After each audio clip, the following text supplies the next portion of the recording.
Okay, so what did we do last time? Last time was quite fun. We put up a poll about the currency, and everybody put some little ideas they had for the currency, and I'm not sure if you guys noticed on the Twitter, but the results have come in, and I said exactly who won. Does anybody know which one won? I bet you don't. I wonder who. Well, the answer to that is that everybody won. That wasn't really a poll. It was more of just an idea thing, and all of them got generally enough interest and votes for me to think, yeah, we'll have all of these. We'll take all these ideas on and consider them for the future and the currency. And so, yeah, they'll all be used.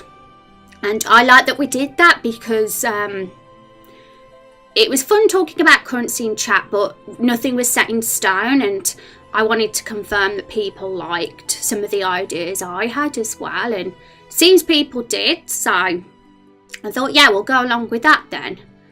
And it doesn't mean the currency talk has to be over forever.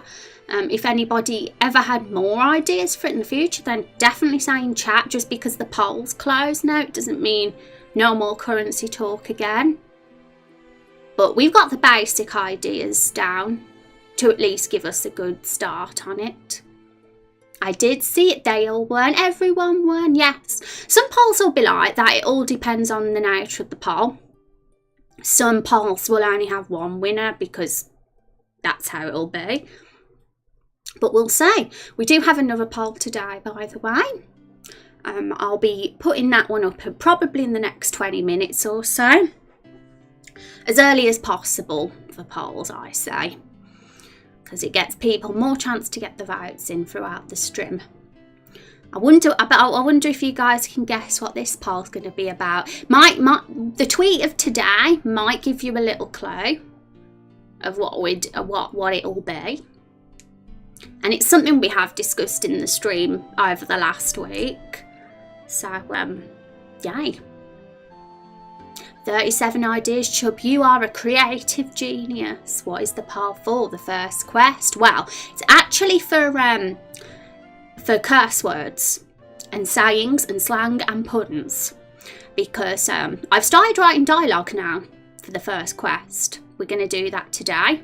I've just had a few little ideas to how we're going to start the dialogue, and a couple of times I was thinking it'll be really cool if this guy said, he says, I've done only the first sentence that he's said so far, but he says thank goodness, and I'm thinking, wouldn't it be cool if instead of goodness it's something that's more, that gives a little bit more, something a bit more interesting that fits with this setting more. For example, what's it called? Adventure Time, that's it. I put a gif of Adventure Time in my tweet today. Now, I've never watched that show before, but I'm very well aware that they use a lot of made up swear words. They're literally super simple. They're just say any random word. The one in the gif is what the nuts. And I heard, there's another one as well. Where is it? What the cabbage is another one. Oh my glob is another one as well. So that's just an example of one show that do that, and I think it's quite charming. It's far more charming than just using a boring swear word that everybody uses in the real world. And it's fun to make up swear words, even if they're just really simple. Just like having what the cabbage is actually pretty funny, I think. And yeah, I'm looking forward to putting up that poll. Oh my glob. Thank the creator. That's pretty cool too. Anything that's forest themed, actually, because I'm gonna word it all soon, and I've got a few ideas myself. Some of them I stole from other people, but we were talking about swear words to give the reptile race as well, because they're the enemies of the people at this village. So the poll can include swear words for the reptiles too, but not just swear words, even puns or sayings, and things like I'm not very good at puns, but someone like Rex is a genius at puns, and something like, I can't think off the top of my head because I'm so bad at puns, but just words like wood and tree could easily be made into a pun. Hi Kelly Katsuni, how are you doing? It's good to see you. Are you having a good day? Shut the front door.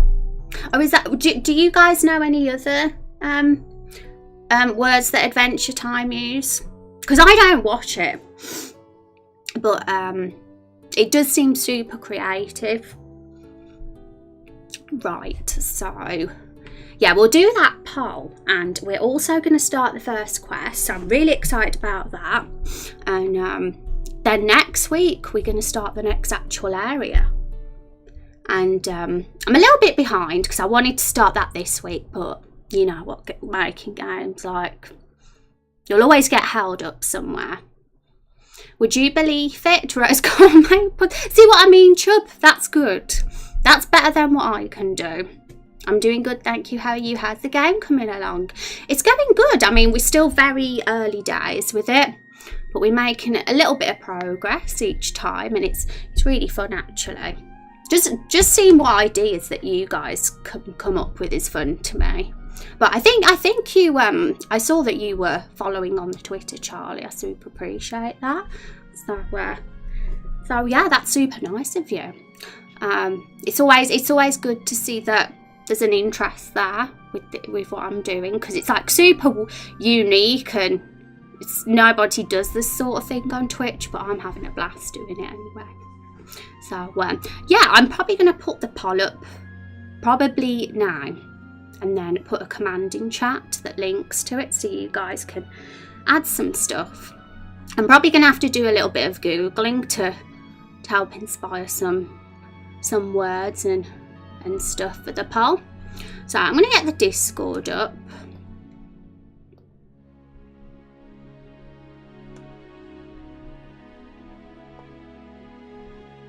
Here we go.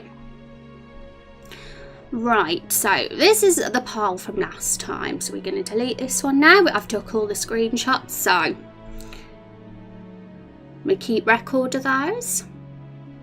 Definitely interested, it's really unique, and as soon as I saw the initial idea on Twitter, I was like, oh, that's really nice, thank you so much. You write, don't you, Charlie? I'm pretty sure I saw somewhere that you're a writer.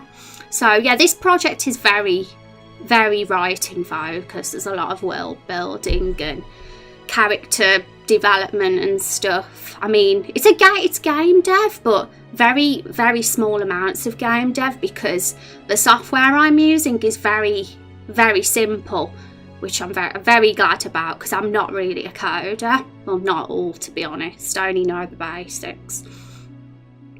Poll hype. I know. I'm excited, guys. We're going to write it now. Okay. Welcome back, Rob. So how are you dealing with the script inside of this? Love doing RPGs, but the actual programming always baffled me. Well, because it's RPG Maker, I mean, I used the software when I was a kid. It's very simple, and I'd say if you know your way around stuff and you're not an absolute noob at technology, and then you can create something, even something really simple.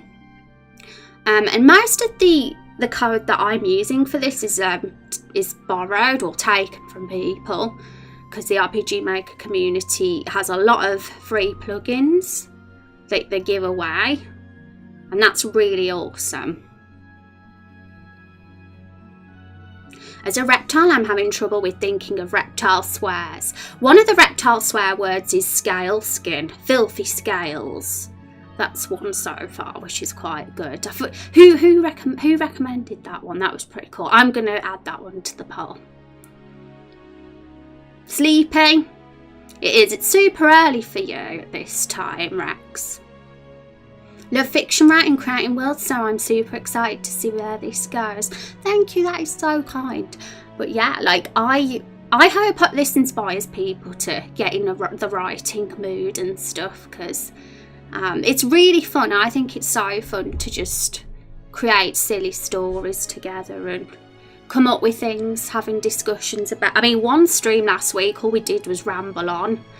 for the whole 3 hours. I didn't even do anything. We just talked about what the law could be, and I thought that was a blast. What the croc? That's good as well, chum. Get all these words. Don't forget any of them, because these will be needed for the poll. I'm hoping to see a really long list today of ideas on this poll. You should help us come up with some fantasy swears. Yup. For those that don't know, that's what we're going to be doing today. We're gonna be creating some swear words together, some fantasy swear words for this little village here. It's a foresty village, and some of the swear words we come up will probably be quite universal in the game world, but there might be some that are very just specific to the people that live here, and we have some foresty theme words, and I think that would give a lot of personality and individuality to the people of this village. I mean, I don't know. I'm not particularly a fan of the idea of using real swear words. I think it's just more fun and endearing to have some cute little made-up words. I've forgotten them all already. I love those teddy emotes. Ridiculously cute. Okay, guys. Right, I hope you're ready. Okay, so where's our... I always start off with an emoji. I'm going to zoom in for you guys so you can actually see the text bigger, because it looks probably super teeny at normal size.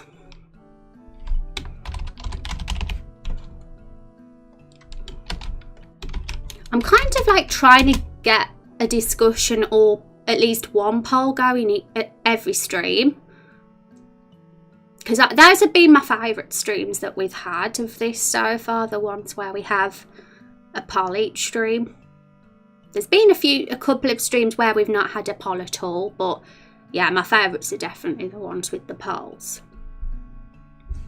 For Liv's sakes, guys, I hope you don't forget all these, because they're great, okay? I'm no good at this, I'll admit this. I'm not very good at coming up with creative words like puns and swear words. It's never been a strength of mine, but I'm sure you guys can come up with some.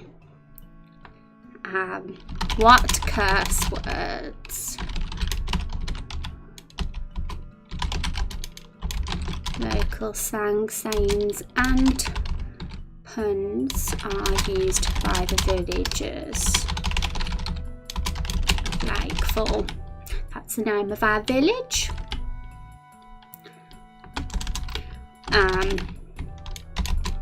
We're not going to use real life swear words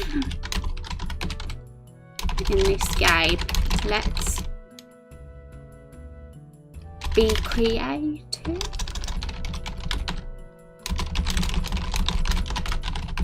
I mean, I'm not against real life swear words in fantasy stories. I mean, Game of Thrones they use so much foul language, and that's totally fine. It works for that.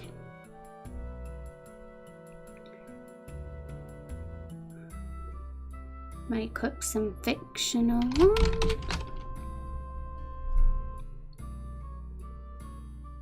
Slapstick. Slapstick's funny. Game of Thrones uses swears. Yeah, it's awkward because I watch Game of Thrones with my parents, right? My parents are quite conservative. But yeah, we actually do watch it together. And one of the characters we watched in an episode from season 7 said the C word. And it was really awkward. They say the C word a lot. It depends on the character, because some characters swear more than others. Like, for example, Jon Snow. I don't think I've ever heard him swear, like, once. He might have, like, sworn once and that's it. But then there's characters like the Hound and Bronn that, like, swear every other sentence. So it all depends on the character. Much love, I got up on the lurk. Thank you, Sheena. I hope you're having a fabulous Friday. I guess I could never watch it, and I know. You're too innocent for that, Rex. Far too innocent. There's something a lot of us Aussies use is slapstick. I think slapstick humour's funny. I have a very weird sense of humour, to be honest. I have like my own sense of humour. I'm actually one of these people that I could go to a stand-up comedy show and sit there and not laugh once. Because it has to be a very specific kind of comedy for me, and I'm terrible at the comedies where there's references to things, and I'm like, what are they talking about? I don't get this. And a lot of stand-up comedy can be like that, and I don't understand it. Okay, got a few more things to write. I'm rambling on a bit with this poll, but I just want to give people ideas, especially if they're just coming into the stream, and I want to kind of help. Consider that Lightfall is in a forest. Therefore, words might be forest themed. I found a few words to give me some ideas, so I'm going to put those down. Tree, plant, wood, beaver,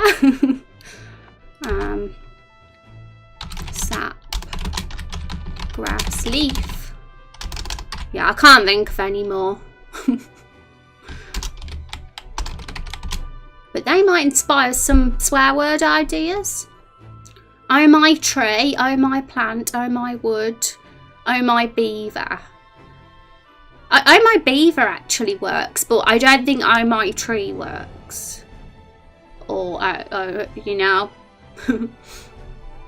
Jon Snow says the B word a lot and said the F word once. Yeah, I remembered him saying the F word in a recent episode, and I was a bit taken aback because I thought Jon Snow has never sworn, or very, very rarely.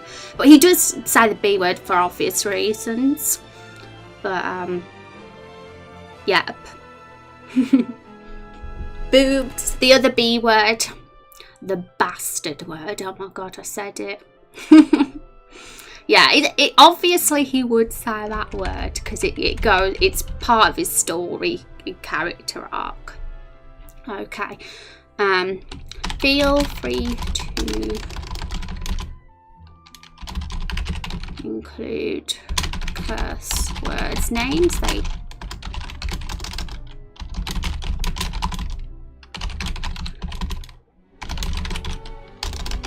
The dragon reptile race. For those that don't know, there was a massacre in this village in the game, and it was the dragon reptile race that did it. Careless Rex and Chub Cheeks are both from that race, because they're characters in this game.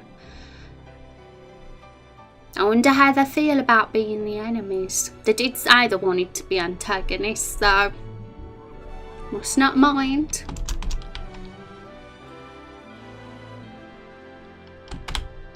Vote for suggestion. Okay, I'm going to copy and paste this bit actually, because I already have this here from the last poll. It just saves time. I can't remember if I put it in italics or not. Give me a sec, guys. I need to check the formatting on the poll. I'm such a freak that I have to have it look the same.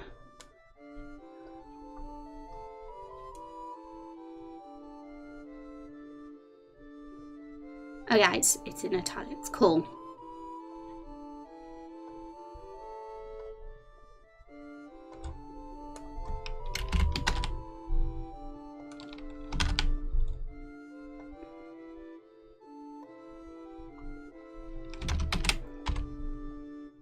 Okay, I'm gonna put it in now. I'm ready.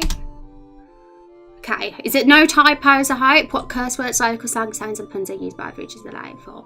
We're not going to use real life words in game, let's be correct, make up some fictional ones.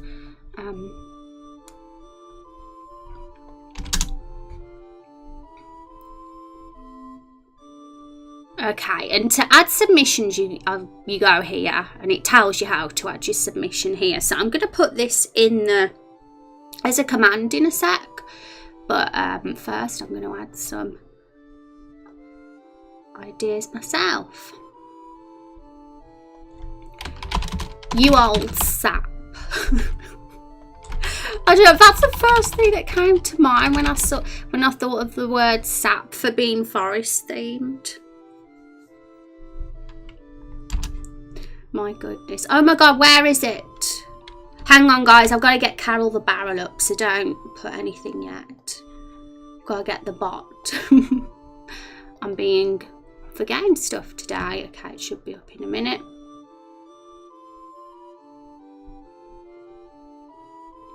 Where are you, Carol? Okay, let's try again.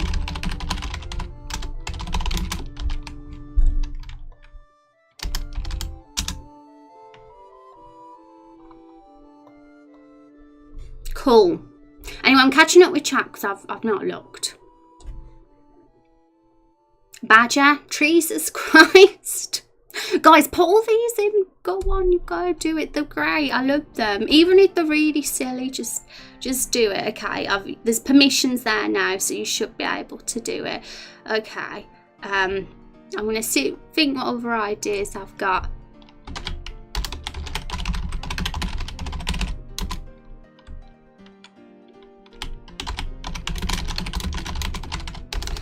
Chubb said something, thank something, hang on, but I thank...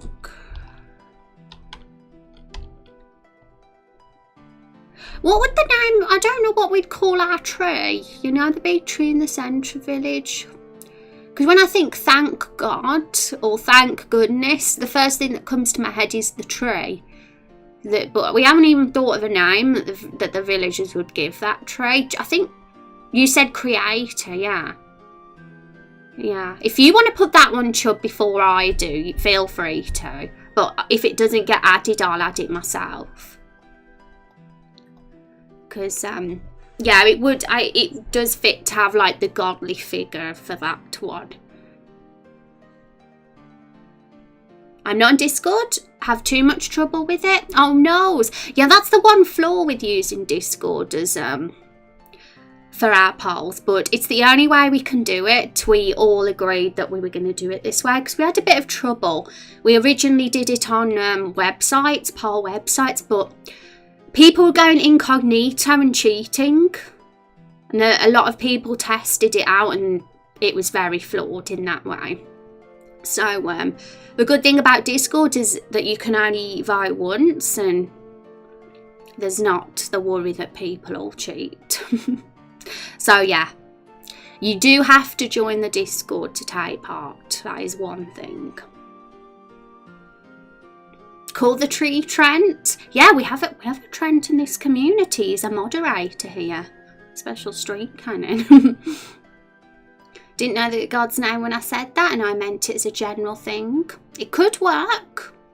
I mean, if you guys have ideas for what the tree's name could be, just like include that as the word, and the creator could work though, but we'll see what suggestions we get.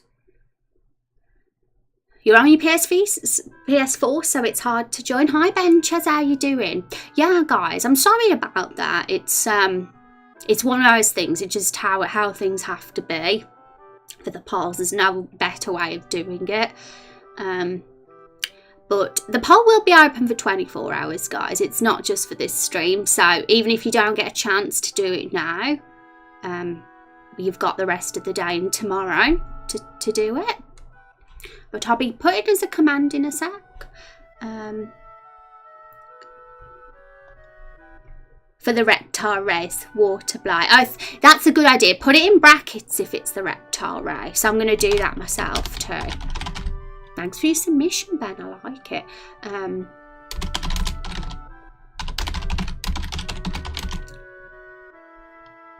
Scale skin. Filthy scales. Oh my goodness, I'm terrible today with my typos. I'm not doing it right. There we go. These are meant to delete as soon as they're submitted. I wonder why they're not. Okay. Yep, and Carol the Barrel, our bot, automatically puts a heart reaction next to all of them. So all of them will get 1 vote at least. I'm not sure what tree it is. I'm not very good with trees and knowing them that well.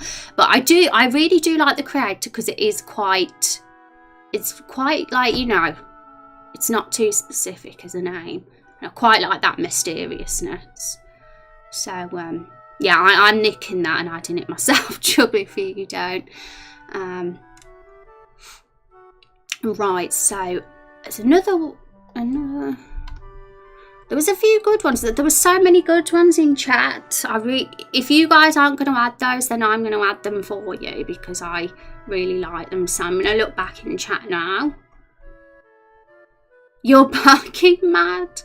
I love it. That's such a good simple pun.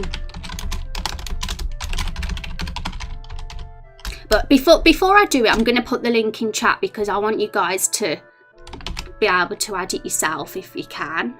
But anything that doesn't get added, that does get mentioned in chat, I'm going to try and keep track and add it myself.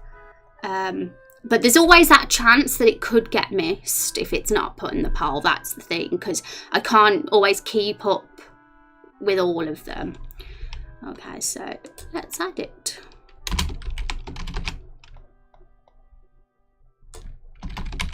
But I really love your ideas, guys. They're cool. Right, what are we going to call this command?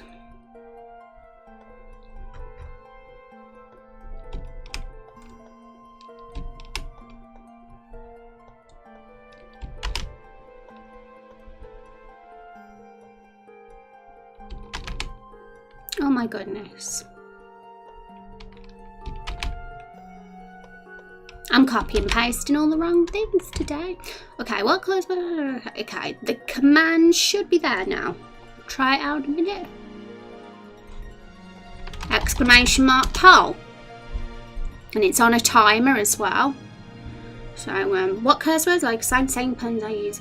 Right, the village is late for vote or add suggestions. So, have a click on that if you're able to be in Discord, and it will lead you to this poll. So anything you can think of, add. We're getting quite a few already. You guys are good though. I knew you guys would be good at puns. I just knew it. Not even just puns, but just coming up with creative swears.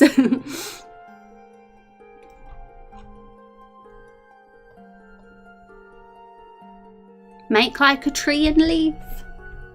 Kick him in the acorns. See, these are so good. Okay. There was a leaf one that you guys said. For leaf sakes, that's it. I'll do it for you, Kanan. I'd love it if you could do it though, but if you can't join, it's understandable. Why am I putting exclamation mark SO? Exclamation mark community polls. For leaf sakes. Would it be for leaf sake or for leaf sakes?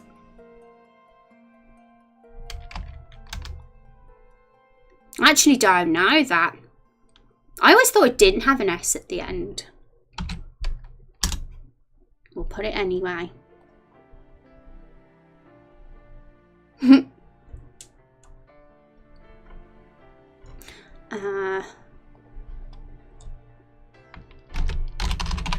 We're gonna have like such a crazy amount, guys, today for this one. I think.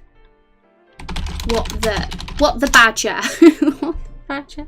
Badgers are forest themed. Oh my goodness! I'm not putting the S at the end of community polls again, so it's not submitted. There we go. Badgers are definitely forest themed, right? I don't know. I like what the badger for some reason. I hope you've got donuts, Rex. You have them right now. Moon Shadow, how you doing? Thank you so much for the towel hug. I hope you're having a good day. We just being nerds, Moon Shadow, with Pulse again. I love it. I'm addicted. Ice Blood, Ice Heart, Reptile Slayer. Yeah, they've got hearts of ice, those lot. Cold-blooded. So yeah, guys, for those just coming in, we got a poll. This one is coming up with some awesome swear words together. You old sap. That is just an amazing swear word. I'm sorry, guys, but oh, old sap. It's just perfect. It's just perfect because of the forest connections of that. Oh my god, why have we got two? There we go. So yeah, the poll closes Saturday the 20th of April. That's tomorrow. I'm giving you guys a day to join in with this. And don't forget to vote as well for the ones you like. Okay, I'm going to be thinking all stream. My head's going to be spinning with ideas for this one.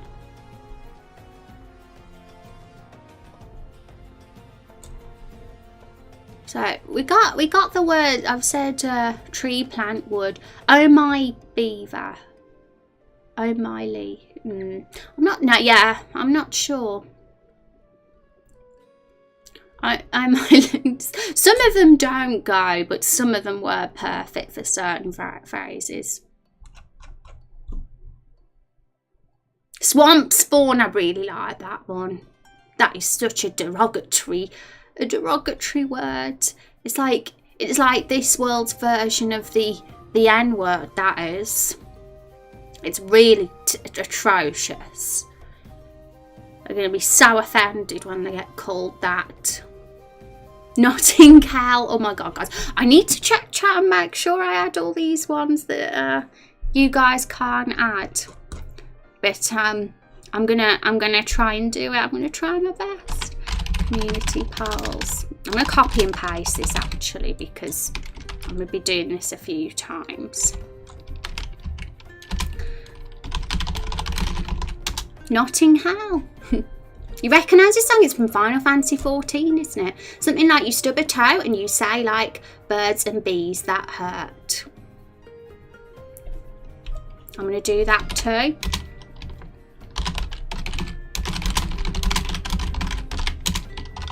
When you how would I word this? When you have an accident, hurt yourself. E.g. stubbing toe. There we go. Okay, I'm gonna look back in chat. My trial and error approach, how so, Chub? I'm gonna add one that I know from Back to the Future. Yeah, totally, just do it. If you feel it works and it'll make sense, just add it. I mean, this is a poll and there's votes. You guys will be voting for the ones you like the most, but there's a good chance I'll be looking at all of them. And it's very similar to the last poll we did. A lot of these ideas will probably be taken for swear words. There won't be like just one or two winners. Okay. I'm just going to be looking back in chat. I want to make sure, because I know some of you can't join the Discord. So it's like I say, it's a lot easier for me if you do join the Discord because there's always a chance it'll be forgotten and missed. But I will try and I just remember there was some I was really liking.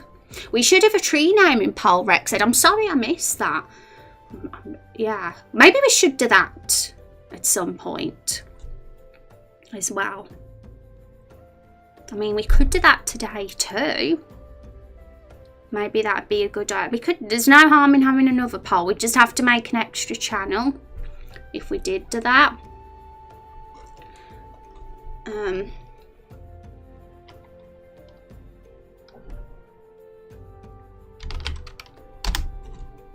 Oops, I was doing it in the wrong place.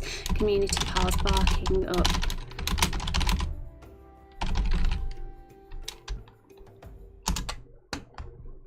See, these are perfect. There's some like sayings that are very foresty that will have to be said because it's just too good. Was the acorn one added? Kick him in the acorns. Yep, it was. Soft shell. My God, we got loads already. I really like Jesus Christ. I know that there's no such thing as Jesus in this world, but there's something I really like about that. Okay, I think I'm pretty sure I've added most of the ones that got mentioned. I know I added barking up the. There's barking mad as well. I want to add.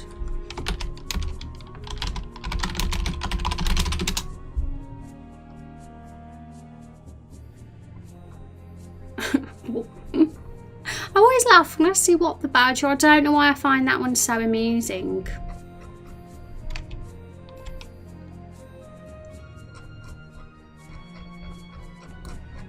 Right, I really hope I haven't missed any. Trying to think of a forest word similar to Christ. Yeah, you've got the whole stream, and you've got another 24 hours plus to think of things. But the sooner you do get your ideas in, the more votes they tend to get. Like, it's the ones at the top have the most votes than the ones that have just been submitted. But I'm not voting for now because I never vote. Not on stream anyway. I think What the Badger should be something only one character says. Yeah, and that's another good suggestion actually. Like giving certain words to certain characters just to help them have a bit more personality. Whereas some words are very general that a lot of people use because it's a common phrase. So many bark puns. But yeah, it's great. Just the like puns, even though they're not swear words. It's not all about swears. It's about anything. It's about phrases, sayings, and it just gives me some like ideas for dialogue as well. Like looking at these, I can think, oh yeah, let's add that to the sentence somehow because it's just funny. That's generally how it goes. What is? Sorry, I've just realised I've submitted a lot. I'm not sure if there's a limit. No, you can totally add how many you want, Ben.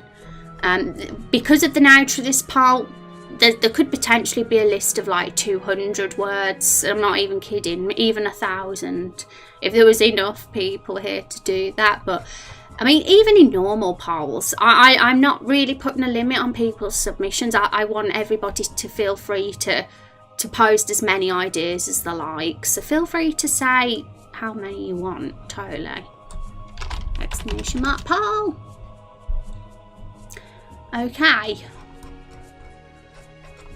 I'm going to leave you guys to have a little think. Damn, I feel like there's some in my head that I've thought of and I've forgotten about. No, you're good. Awesome. Who thinks that deciding what the tree should be called could be a good idea? And if we should do it now or another time, it could, because we've already got one poll today, having another poll might be a bit much. But at the same time, coming up with the tree's name could help inspire some more words. But even if we put the poll up for the tree name, the actual winner wouldn't be known. That's the thing. We wouldn't know what the tree's name would be until tomorrow.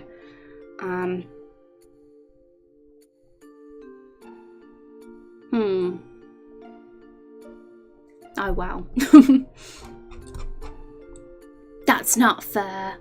Guys, why are you so good at puns? Oh my god, you're killing me. You're absolutely killing me. Okay, so as you know, that is one goal of the day, what we're doing here. But there's another goal of the day too, which is to start the first main quest. We've even got that in our title. So what that involves is literally just the dialogue and stuff. But the NPC that gives that quest is going to say. And then from that point on, the quest begins and the hero can go into the forest. The forest we probably won't start though till next week. But I'm going to show you guys some stuff I've been doing the last couple of days. So I'm going to just hide this pole a bit for now. I'll probably have a little peek later at how it's getting on. The timer will be coming up in chat every so often to let people know about the poll. And Jetboat, thank you for joining the Discord. Okay, so, right. I'm going to show you guys some stuff I've been doing. Wednesday, that's it. Wednesday, we added a mini map to the game. And I have greatly added more to that since Wednesday's stream. Well, not greatly, but there are some additions I'm going to show you. Bonsai walnut. Yeah, it's like whether we want to be specific or general. Like the creator's kind of a really interesting one. And this is why I think we need a poll, because we will see which one comes out on top for suggestions. I'm very, very tempted to add that as a poll today too. But if we do, let's just go back to the Discord for a sec. We will have to make an extra channel because we can't do it in this one for obvious reasons, because it's being used for another poll. Yes. It's definitely awkward because I have to like edit the bots as well. So we kind of might have to limit ourselves to one poll each stream. So maybe I'm going to save the tree poll for next time. It'll be one of our polls in the 3 streams next week. We'll save it for that. So you guys just be patient. For now, the tree's unnamed. But we will do a poll for that next week. We do have like voting only polls, and those can always be done at the same time as community polls because it's a separate channel. But voting only polls are very like when it's just very like, for example, what sort of battle system are we going to have? What are we going to have? Random encounters, or are we going to have monsters on the field? That would be a voting only poll, because it's only, nobody can submit ideas for that. It's either one thing or another, if you get what I mean. So, and we'll be having that poll next week as well. Added the last 4. Good job, Chub. You're on a roll. We should call the tree Mr. T and he can say pity a fool. Guys, please remember these tree names. Okay, I'm not kidding, because it's going to be probably Monday for the tree poll. So I really like them. I really like the ideas in chat that have been given, and I'll be excited to see which one comes out on top. So if it wasn't for having this poll going already, I would be doing it today, but we're already using the channel for this poll. My goodness, we got so many guys. Don't forget to vote. But we did pretty well. I mean, I think this has been our busiest poll so far. None of them have had this much when they've just been open. So I'm glad that you guys are coming up with loads of ideas. But I'll probably be voting for this one for sure. But I'll be doing it all after stream, so you guys don't see which ones I'm voting for. Okay, guys. Right, so as I was saying, I was going to show you all what I've been doing. Let's start the game up.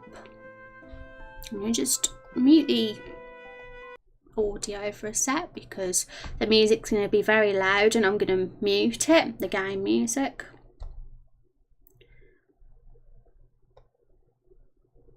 Okay, I think it's already on mute actually, so we're good.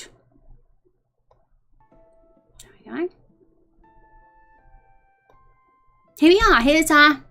Here's our menu screen. So I've saved it. This character here on file 2 is Jesus. I know we said Jesus Christ isn't in this world, but here he is.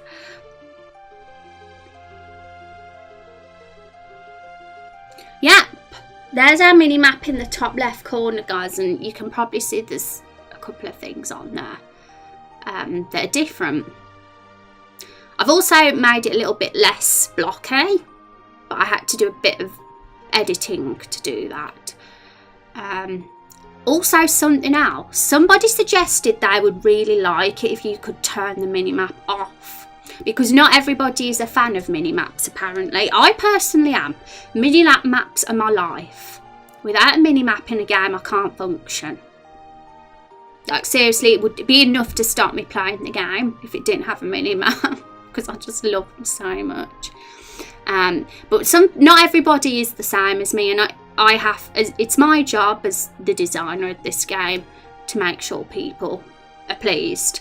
So we're on the controller. You do that to turn off the mini map, and you do that to turn it back on. So it's not even an option in the menu, you just do it with a button. And if you're using keyboard, it's page up and page down.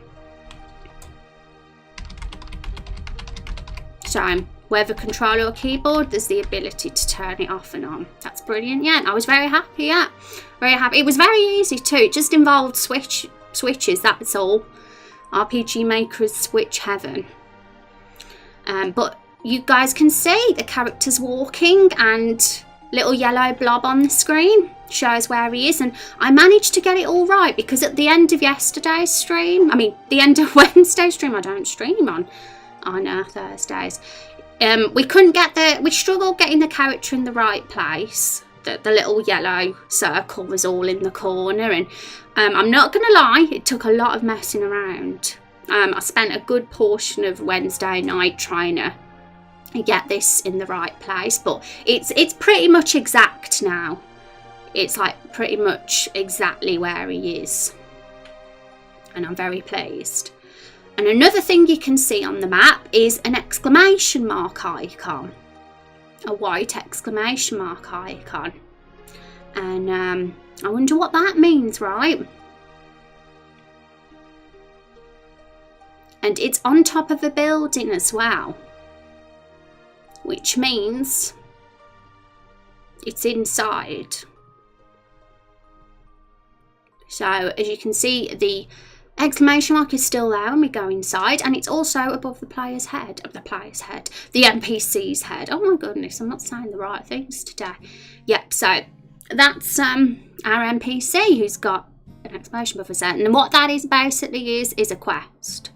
So any NPC with a quest is going to have this icon above their head. So eventually this map outside is going to be full of exclamation marks. Well, what I'm thinking of doing is distinguishing between the exclamation mark for main quest and maybe a question mark for side quest, just so people know the difference. And when the quest is in progress, I might dim the colour a bit, make it a little bit transparent or grey, and when it's complete it'll change to a tick, just like how a lot of MMOs and single player RPGs work. Indoor mini maps, yeah, we've got indoor mini maps as well, not just outdoor.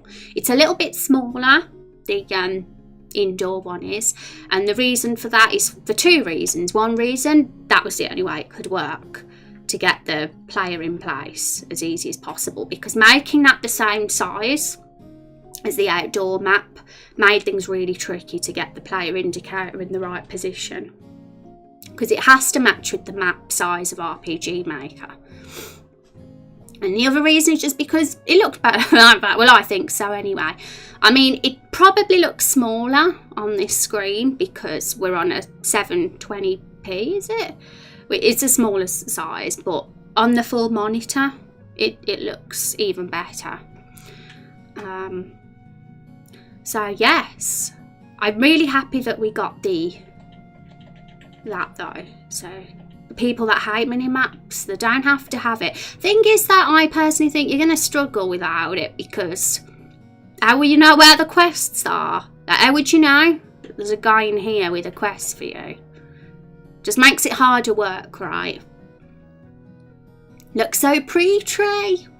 So good. I love the puns. And there's a little bug though. I've got a bug, guys. and I don't know how to fix it. When I turn the map off and hear the exclamation mark stays, which is really weird because when I go out here and turn it off, it goes, it's not there. And I've done it the exact same, believe me, it's the exact same, so I don't know what's happened. I'm gonna have to have a mess around with that and try and figure out why it disappears there and not here. I've checked it a bazillion times and I don't get it. Well, GG, thank you, do you like it, guys? But that starts the dialogue, and he has nothing interesting to say yet, but he will do. And when the dialogue starts, the icon disappears, and after that, once the dialogue is over with and he's explained the quest and stuff, I'm probably going to have a little sort of title appear saying quest journal log unlocked, so that players know that in the menu there is now a journal in the menu, and this will show all the quests in the game. And this is main quest. I am going to change the icons though, probably going to have it so it matches with the exclamation mark. And this isn't finished, all I've put is that it's Nigel Buckington from Lakeful, but I've got to put in the description and I've got to put the rewards and objectives. Obviously we're not going to have potions in this game, so ignore that. Potions will not be in this game. That's another thing we're going to do together. We're going to come up with a name for what we're going to call the potions in this world, and the revives and all those special items. At some point we'll do that whenever it's the best time. So yeah, once the dialogue's finished and the quest has been accepted, I think it's important to let people know there is a journal there. And yeah, it will describe everything. So we're going to write the dialogue now, the actual quest, so we actually understand what the hell it is we're going to do for this guy. Let's turn off the test play then. What do you guys think?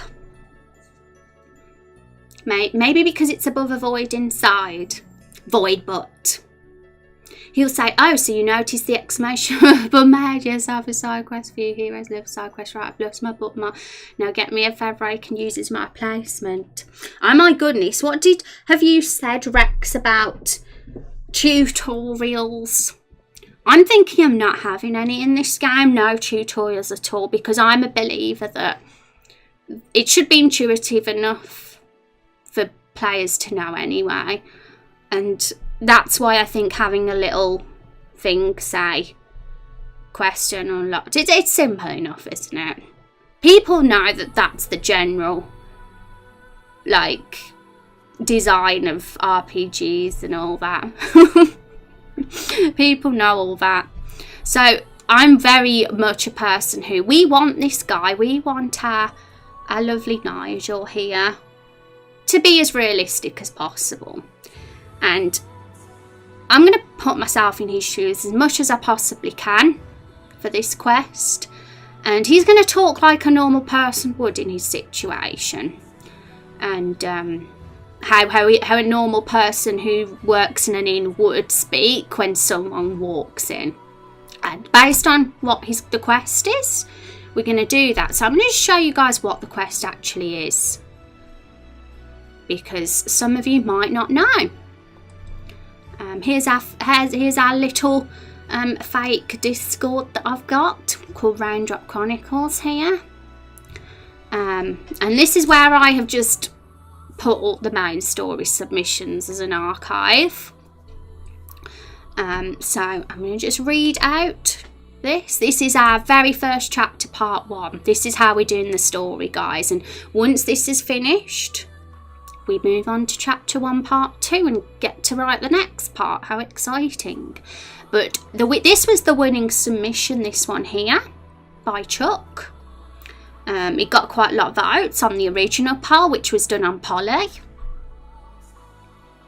Call them Phoenix Downs. It's good, unique, never used before name. Yep. I'm excited to see what creative names we can come up with though. Like, have it fit with the whole Raindrop world we've got going on. That'd be nice. I mean, it doesn't have to be rain themed or anything, the words, because that's kind of limiting creativity a bit. But something that works, that fits with the world we've got would be awesome. But we'll be probably doing that next week as well. If not next week, then the week after. Because the next couple of weeks are going to be this quest, I'd say.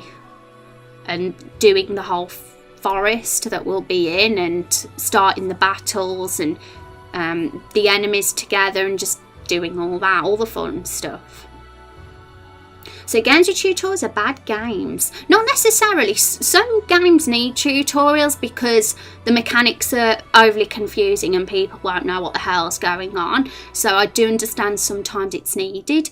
But in my opinion, if it's obvious enough what you're doing, there's not really any need, because it can take the player out of the game.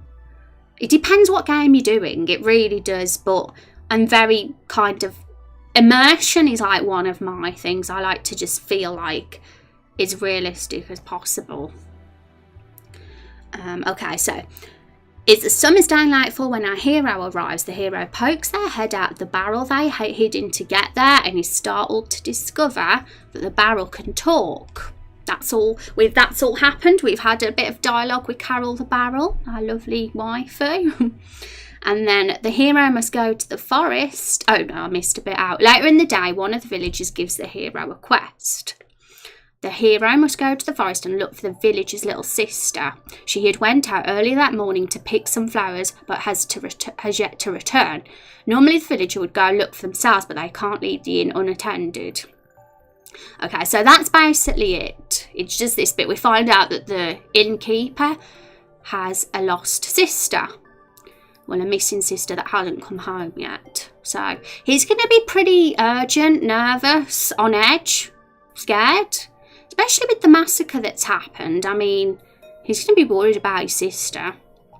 And the next bit is like just describing where the player goes to find this girl. And there is a bit that says the villager mentions her sister frequents a lake that's by a cabin. So that will have to be included as well in the dialogue, so that the player knows that they have to go to where this lake is. And that's basically it. I've read it all, and we're going to just include what's relevant.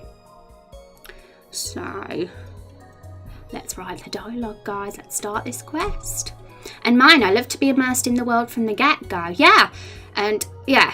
I've spoke to some people that find tutorials a bit annoying. Like, it's when they're obvious. That's the main problem. When you think, hang on a minute, like everybody knows that an exclamation mark above a head means a quest or a point of interest. That's just obvious. No, that doesn't need explaining.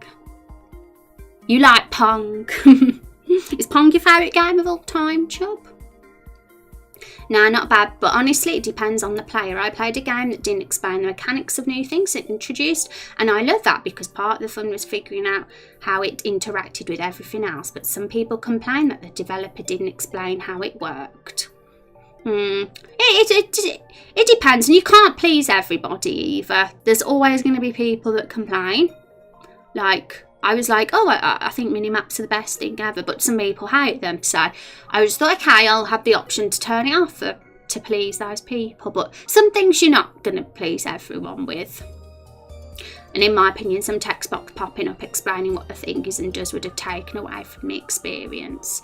Yeah, and I mean, I think you just have to do what you think is best and what the majority you think would like it that way. And hi Bear Steak, how are you doing today? It's so good to see you. You having a good day? Hope that your Friday's treating you well. Okay, so right, we've been thinking of the personality of some of the NPCs, by the way, guys. Some of them already have personalities. Our quest giver doesn't have one yet, but I think now is a good opportunity to flesh him out a bit. And I've got some ideas based on some of the dialogue I've got. We've got a bit of personality for this lady here, Margaret Itonsby. She's a widow who lost her family in the massacre. There was a massacre in this village, by the way. So most of the people that live here have lost somebody. There's a lot of graves here. She's cheerful, loose-lipped old lady and is eager to share gossip. She takes joy in this to forget about her loneliness. Poor lady. And so yeah, this is where all the graves are. These are all the people that have been lost. And we got Keith Masters. Keith is a master blacksmith who keeps to himself. He has a gruff and approachable air about him. On the outside, he's hard and cold, but inside he feels guilty over those who died. He believes they would have lived if he had equipped them with better weapons and armour. We all did this together the other week, guys. We all like decided on Keith's personality, and it was fun. Blacksmith. Blake is apprentice. Okay, I've missed the "and" out in that. Blake is an apprentice blacksmith that lost his family in the massacre. After the tragic event, Keith took in Blake and trained him. Enthusiastic and impressionable, he always works hard and tries his best. He's also got a black eye, which means did he get punched by his boss? It's probably not the obvious thing. And we got these two sisters and this guy here, but we haven't really decided on their personality yet. But we do know that they're both dating this guy. He's the village stud. Asshole. Okay. And now we've got Keith Buckington. Nigel Buckington. Keith's the blacksmith. Getting confused already. Hope you're enjoying your lurk, Bear. Thanks for the lurk. Okay, so the personality I thought for this guy, we've already got a really cheerful, friendly old lady. We've got a really gruff, grumpy blacksmith, and we've got a friendly blacksmith. So there's one personality in particular that I felt this guy could suit, and it kind of connects with the quest that we've got too. And I think it fits for what seems to be happening with how the story's going. So basically the idea that came into my head with him was that he's very overprotective of his sister. She's gone into the woods, and something we should know about this sister is that she's actually the owner of this inn. She tells the player that later when we find her in the forest, but she's really young. She's like a kid. She's either a very young teen or an older child. I haven't decided yet, but she's... Oh gosh, the music's gone loud for me. So yeah, she's actually the owner, so that'll be a little twist that we don't know about yet. As the player, we probably assume this guy's the owner of the inn. So he's very overprotective of his sister, and it all makes sense because there's been a massacre. And there's a chance he might have lost another relative in the massacre. Which would explain why he's so urgently wanting to find his sister. But maybe there's more to it than this. We find out that the sister's actually the innkeeper, and she seems quite capable, to be honest. She's not like a harmless, like defenceless little girl. She's perfectly capable, and she's not in danger at all when we find her in the forest. So maybe this guy is actually scared. He's a coward. And he wants his little sister to protect him and come back to the inn immediately so he feels safe. So yeah, there might be a real meaning behind this. He makes it seem like he's worried about her and he's worried for her safety, but really he just wants his sister looks after him. So he's a bit of a nervous wreck, this guy. The massacre's kind of damaged him, and he stutters a bit when he talks. He's going to be urgent and very nervous. And when the player comes in, he's going to be very glad. He's going to be like super glad that someone's come in, because it means that someone can help him find his sister. So yeah, we're going to have to show that, but he's glad. So here's where the dialogue is. We just put ... for now, but we're going to change that. We have a lot of weird crap in front of this, and that's so that the dialogue box can be centered above the player's head. It's the code that we have to use, unfortunately, and it makes it a little bit messy, but never mind. You guys can't, you can see it there. Okay.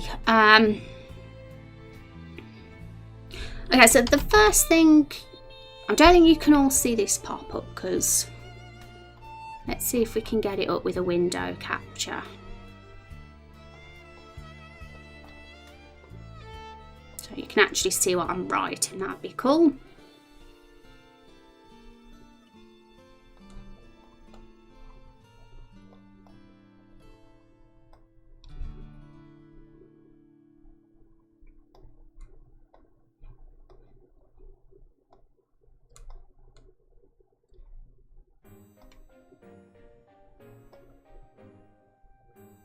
I'll pop it there, I think.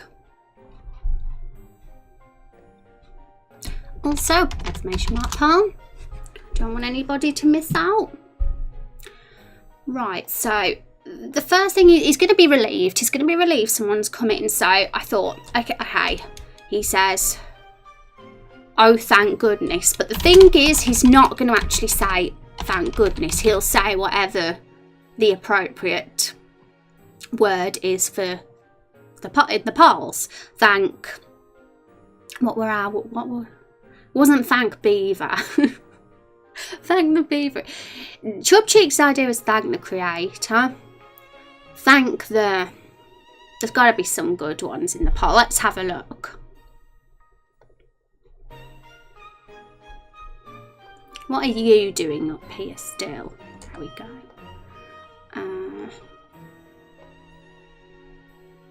My goodness, it looks like there's more. So many. I love it. I love that there's loads.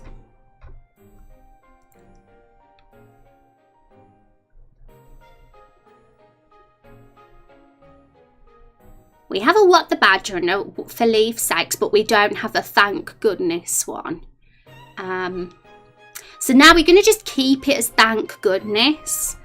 But if you guys do manage to come up with anything that fits that could be better, that would be awesome, and feel free to submit it.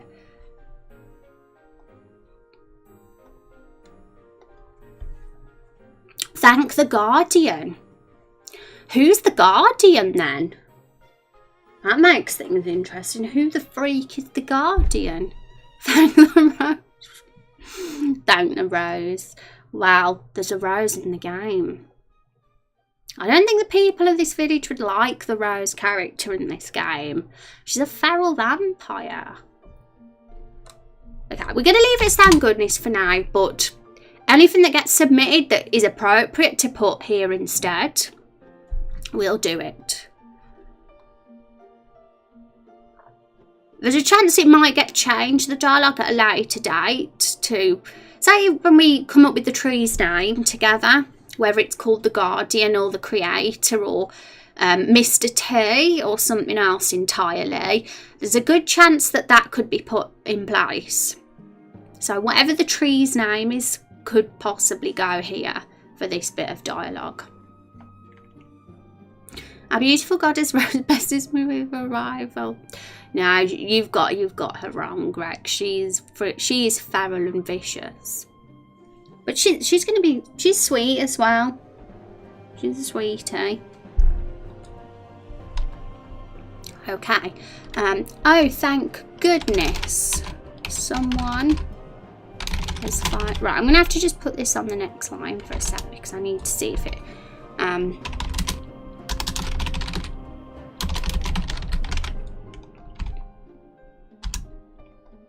Okay, so...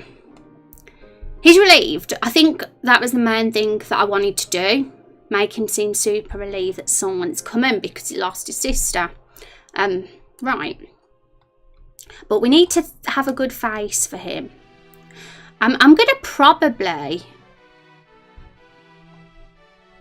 oh dear, this window capture's being a silly.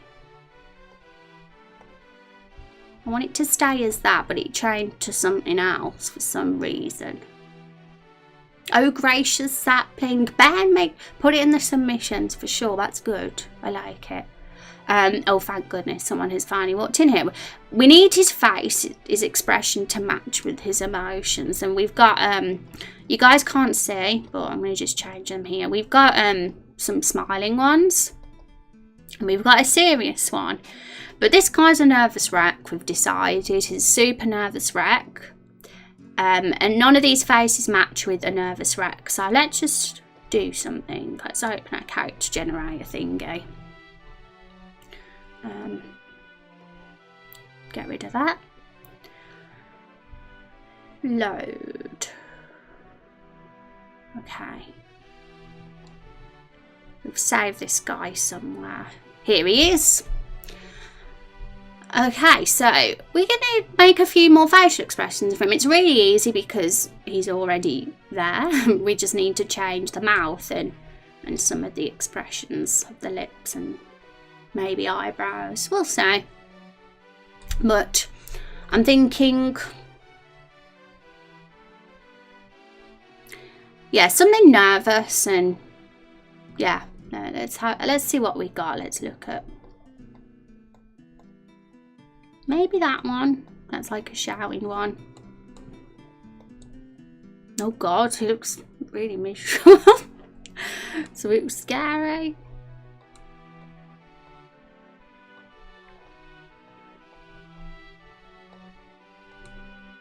Is he nomming on that one?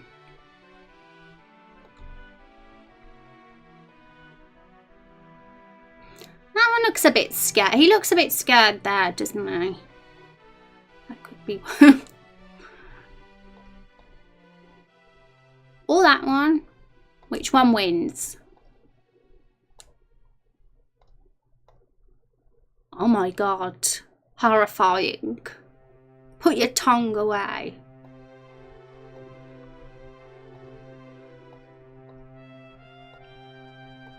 Yeah, these are the vampire ones for me. Okay,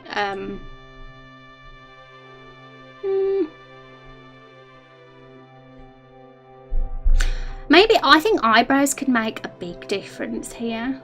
Let's have a look. Depends, I don't know if angry face. We need sad eyebrows. Give us our sad ones.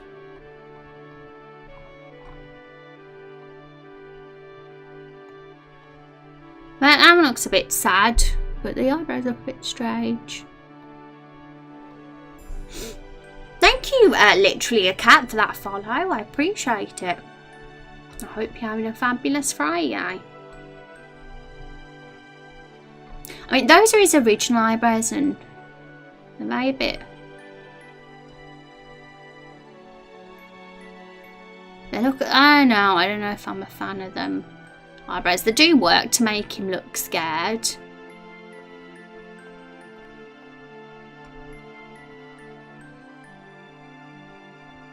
Let's see what it looks like with a different mouth.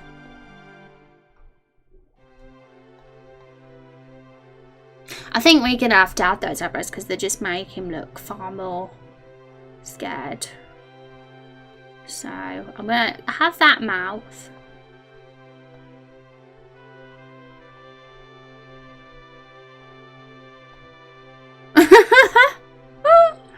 Oh my God, that face. I think we're gonna have to add that face. I'm sorry, it's too good. That one and that one.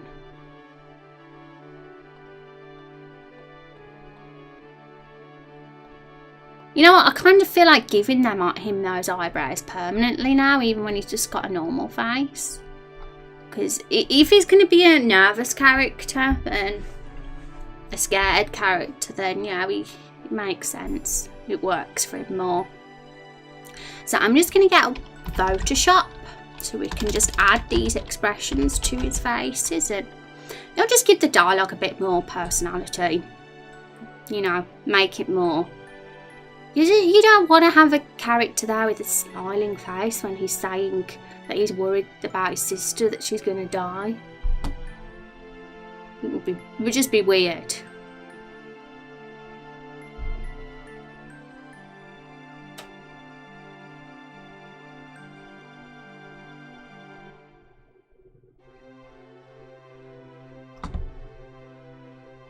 I've got a wiki page up.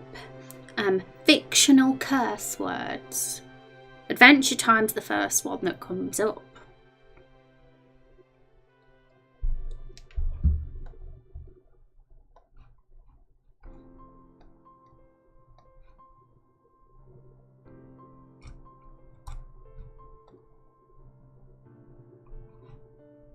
Okay, so that Photoshop.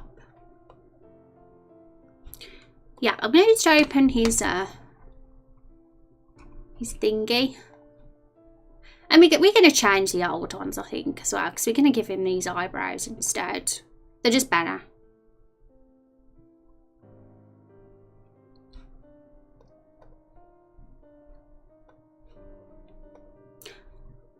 It's crashing. At least my stream's not lagging. Now, I don't mind it crashing as long as it doesn't make my stream freeze or anything. I can be patient.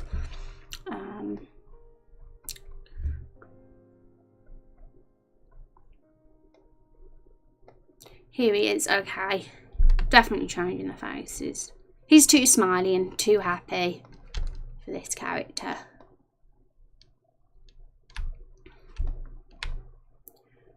Okay.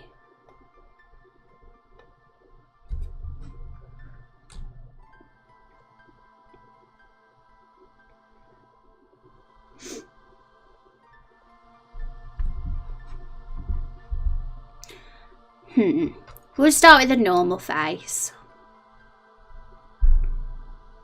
Yeah, it looks like a relieved face. Like nervous but relieved.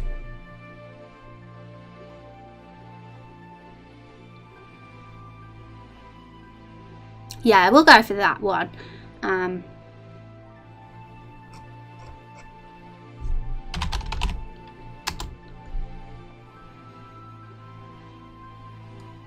We'd have to save these individually, these faces, and then we'll merge them all onto the same Photoshop file.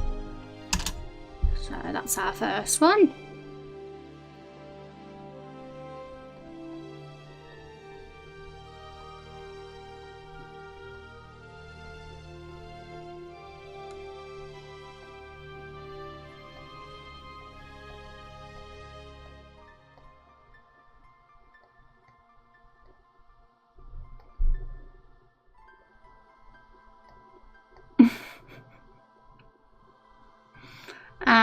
That one just makes me laugh every time.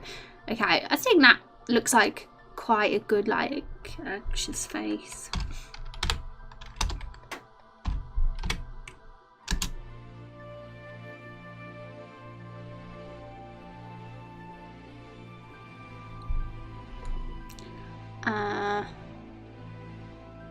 Do you guys like that face?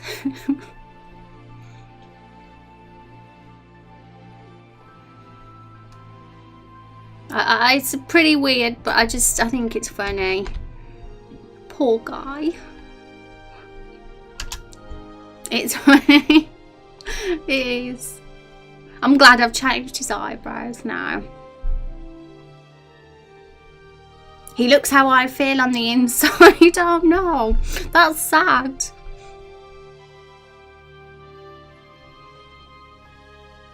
That's like a kind of creepy face. I kind of weirdly like it, so we're gonna go for that one too.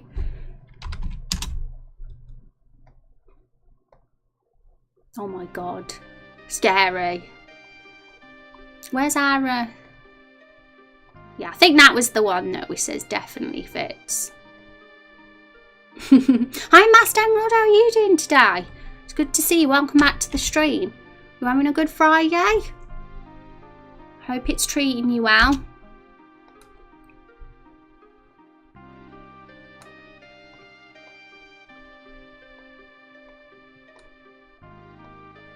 Oh my, to me that's the most frightening one.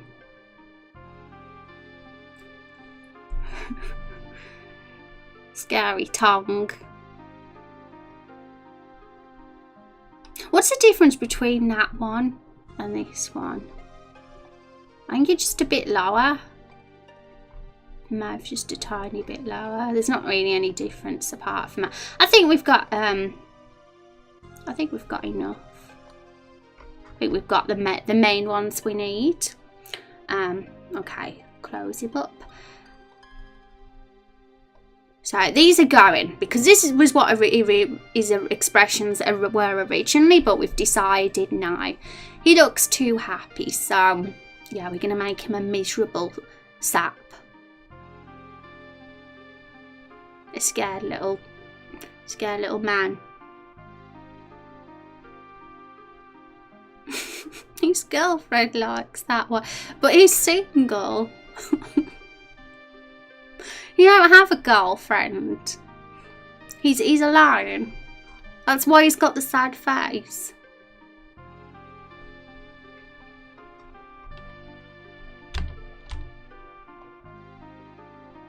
Yeah, just doing some work. How are you doing? I'm doing good. These faces are amusing me, to be honest. Right. These characters suddenly become so much better just because of these faces. Oops.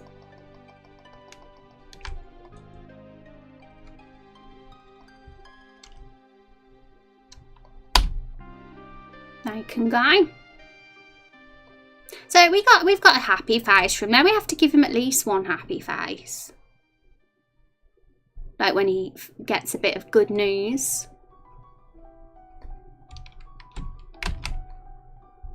That's the face he'll have when he sees the hero come in and he's like, thank goodness.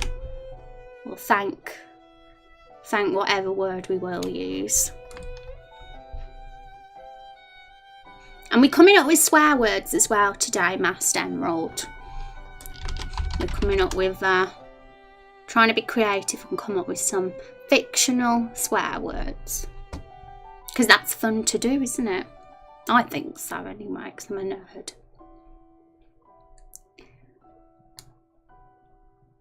Oops, I put it on the wrong one. Like a Wally. It's not meant to be that file. Go away. There we go.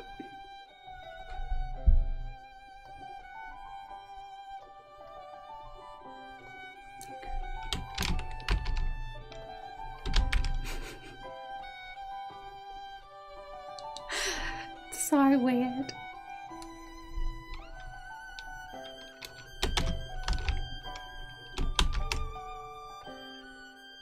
I feel like we should put them from happiest to sad. So we might do that.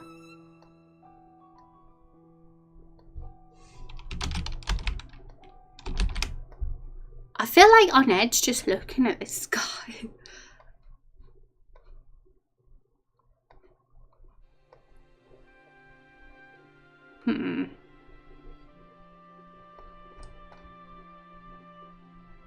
Yeah, I think that's a good order. And we might give him more faces in the future. It all depends. If there's more suitable expressions, we'll do that. Interesting, I'm not good at that stuff. So you have a slang thesaurus, do you? Oh my goodness, I want that. Yeah, I'm not the best either, especially at coming up at puns. I'm not the best, but my chat are very good at that. They've come up with some really good ones today. We've got loads. Thanks for the submissions, guys. Yeah, we got like all these. That was my submission here. You old sap. That's the best I can do. Well, we got some parts.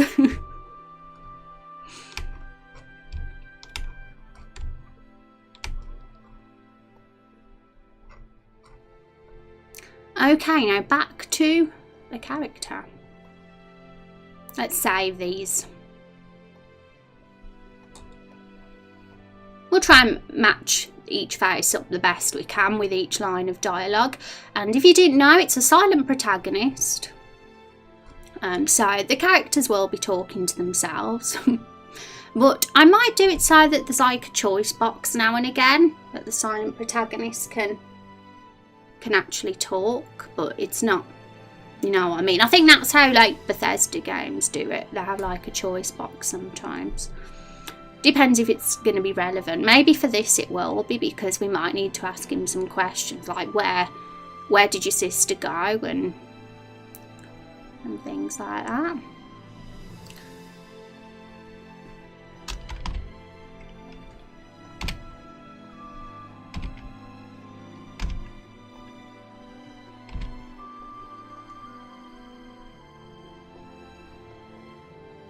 Okay, it's saved now.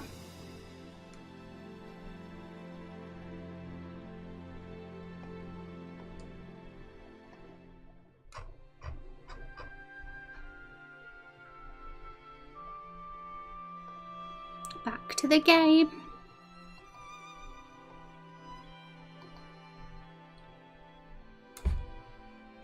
Okay, it'd be really cool if we could actually get all this quest dialogue done today, and I think we can. The title and stuff saying quest journal unlocked, I might do that off stream because I know I'm going to be super fussy about how that looks. And after that, after we've done all this dialogue and the quest has been accepted, all that we need to do before we go ahead to the next forest area is trigger some dialogue with Carol the Barrel, because she has to join us. So I've got a bit of ideas for that. Silent and Lost and Rex helped a little bit with that, so maybe we'll start that today too. We'll see. We'll see if we get time.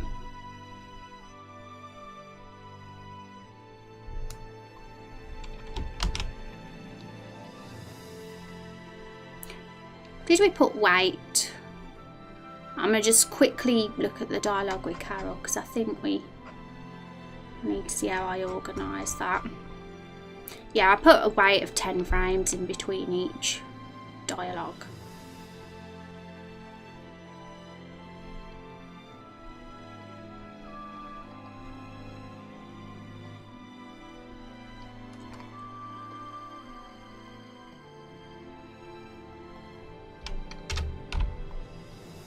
And that plugin command, quest add one, that's the very last thing the quest gets added after the dialogue.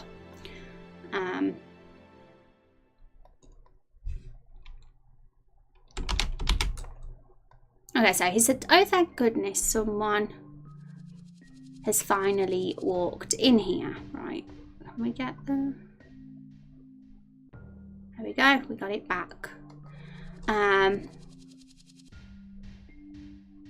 I figured that phase could be the best for that line. Oops, wrong one. Why is it changing to that? I don't understand this window capture business.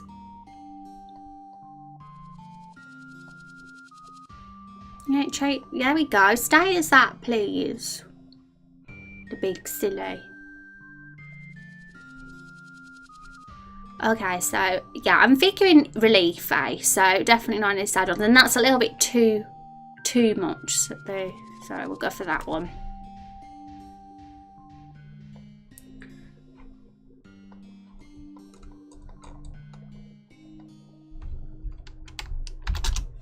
Okay, now what can he say? Right, he's good. I want to show his nerves now.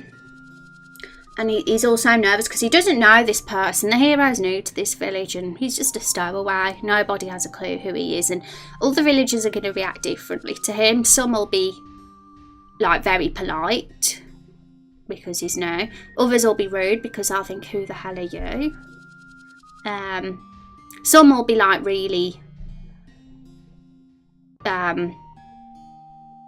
nice because they might have an agenda. They might want them to do a job for them. Okay, so yeah, we have to expand the situation now. So I'm probably going to say something like the main thing is my little sister hasn't come home. That's basically what the quest is, but I don't want to just have that alone. Oh my god, it's changed again. I need to stop it changing. Give me a sec. I really can't figure out how to keep it as this.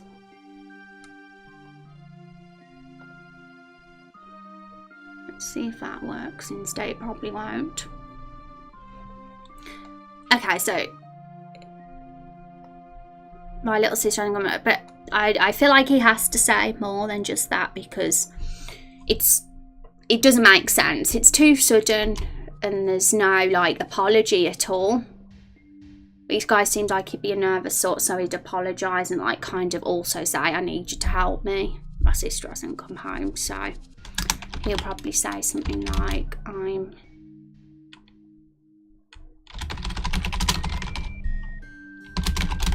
need your help.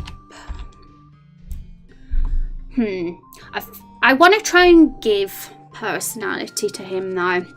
Now, I want each NPC to have like a really distinct personality, and this guy is like nervous and polite, I think. So we're gonna call him Sir. The problem is though with this, if we start calling the hero Sir, is that what if it's a female? Because we do have the ability to have whatever gender you want because it's a custom hero creator. But I don't think that'd be hard to do. We just have a something that says if gender equals male, and say this dialogue. If gender equals female, and say this dialogue. It makes it be extra work, but I like that it kind of gives a bit of variety to the dialogue depending on what gender you are. So if it's a man, the character, then they'd say Sir. What would they say if it's a woman? Madame? Oh no. But yeah, I think we could go that route with this character because he seemed like he'd be the polite one. Nobody else fits that description yet. We got a friendly one, we got a cheerful one, we got a grumpy one so far, but we don't have a polite, nervous one, and that's this guy. I think that fits perfectly for him. You could use text code P1 uses player 1's name. Yeah, I don't, because they're not going to know the player's name yet unless they ask, and so because they're a stranger, they'd just say Sir or Madame, I'd say.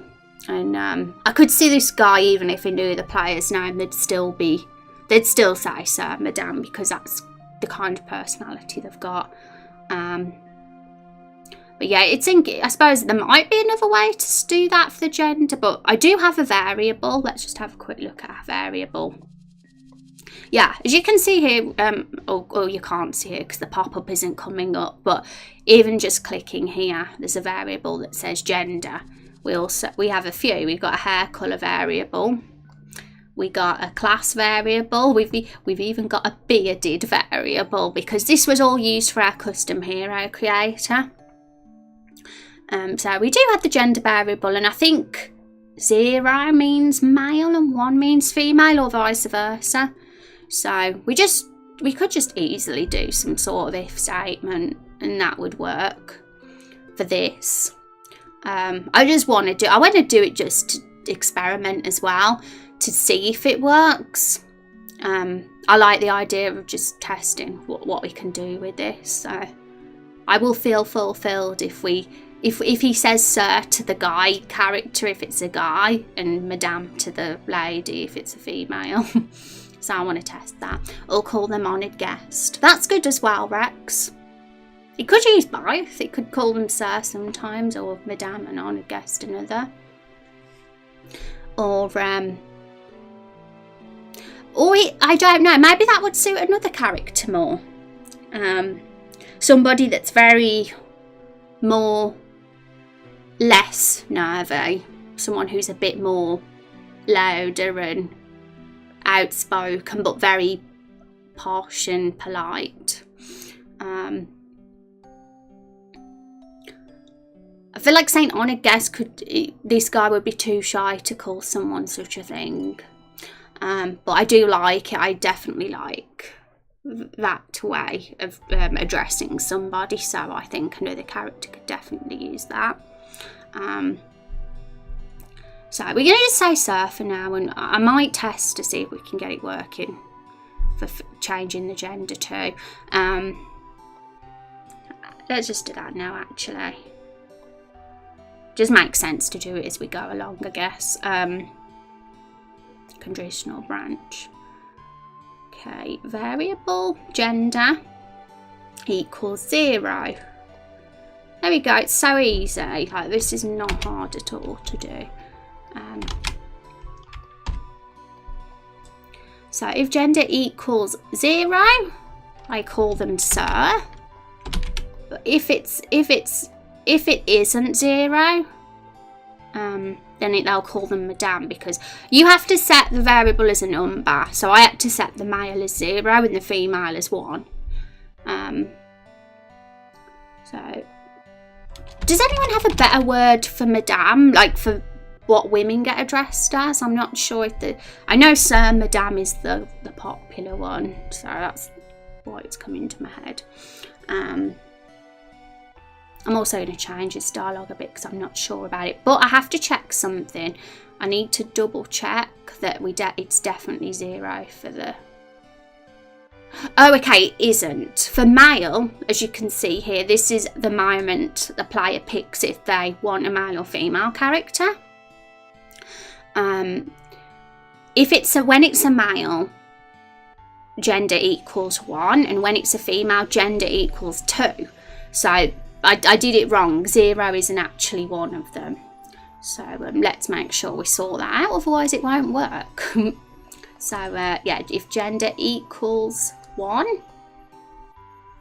then they call them sir. And if they don't, then it's the only other option's female. So let's just make the dialogue perfect. Also, we have to put that on the next line, I think, because it goes off the edge. This line here just means that the text will go off the edge, I believe. Pretty sure. I could test it, but I think that's what it means. Okay, I'm terribly sorry, but I need your help, sir. Let's put a comma after that. My little sister hasn't come home. I'm going to do this. Like, some people are very unsure about doing this in dialogue, like, but I feel if used minimally, it could be fine, and it can kind of show that they're a bit nervous. As long as you don't overuse it, it's fine, I'd say. So I'm going to just add a bit of stutter in there. It goes with the face. Okay, I'm going to copy and paste the new one and just change it to Madame.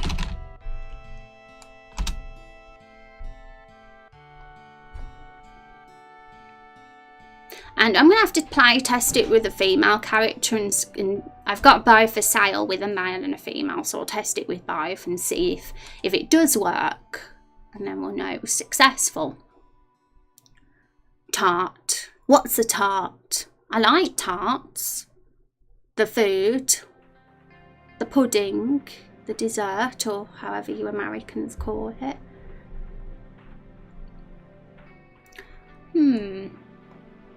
Okay, so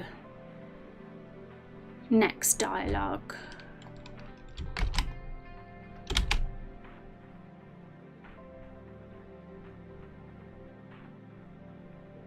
Okay, so he said, "Oh, thank goodness." Oh, hang on a minute, we've got to do something.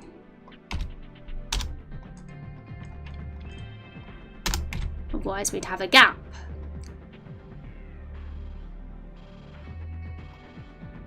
Okay, so, "Oh, thank goodness, someone has finally walked in here. I'm terribly sorry, I need your help, sir. My little sister hasn't come home." And now he's got to say why he can't go now, because in the chapter that Chuck wrote, he said that he couldn't leave the inn unattended. So I feel like adding that could be good as well. Just copy that. Oh, hang on a sec. So we've used this face for that one. I think that's appropriate, but I might actually change the expression for this one.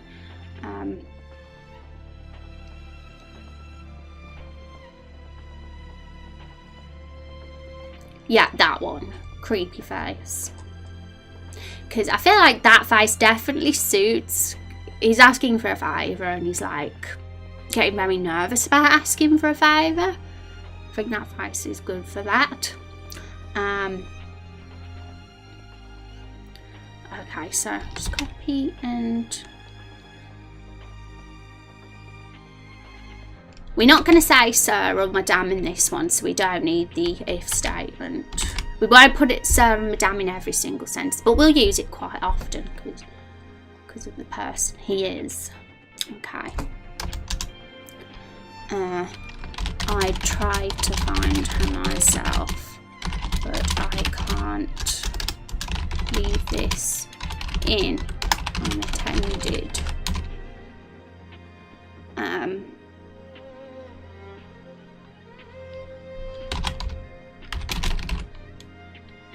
I want to put some emotion in as well, because he's lost his sister. She's gone missing. He's got to show his concern about this. So I've been going crazy. But if you have any suggestions, guys, please say, like, for ideas for the character, or even if something pops into your head that you think would really suit this guy to say, and definitely feel free to say. Otherwise, I'm going to just do it myself, like I'm doing now. So, I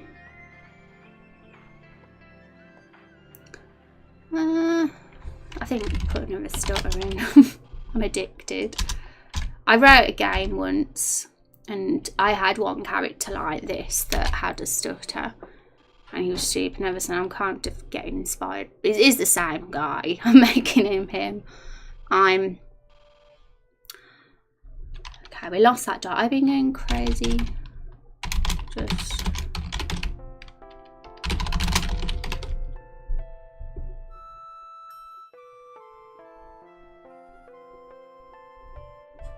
I'm just checking for typos.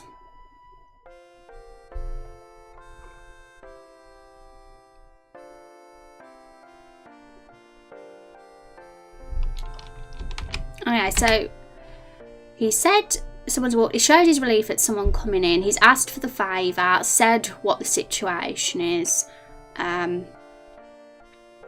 said he can't do it and why, and shown a bit of emotion. I think that's I'm quite happy with that.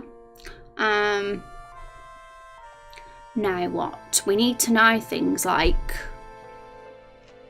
yeah, where is she? That's the big one. I feel like this is a good point to have a choice thing from the hero, but I'm not sure.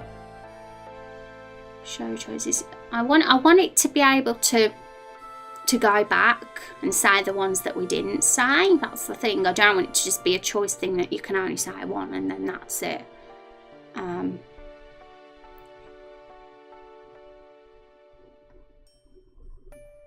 gonna just get, you guys will see in a sec, but the first one is would be where did she go? Because I feel like this makes more sense having it as choices here rather than just have Nigel just say it all off at the top of his head. And it breaks it up a little bit. It's not too much text from the NPC all in one go then. So having choices kind of makes it a bit more bearable, if you get what I mean. But I'm going to test it. I'm going to have to test it because I want to make sure that we can say them all. That's very important. Can't cancel, disallow. It needs to go back to this as well when... Don't know why no's there. Okay, how long has she been missing? The truth is she's only been missing for... How long has she been missing? I'd say that she's only been missing for a couple of hours, to be honest. This guy's just a nervous wreck and he can't cope on his own without his sister. That's the reality. I'm going to just get my phone charger, guys, because my phone is running out of battery. That'll be a sec.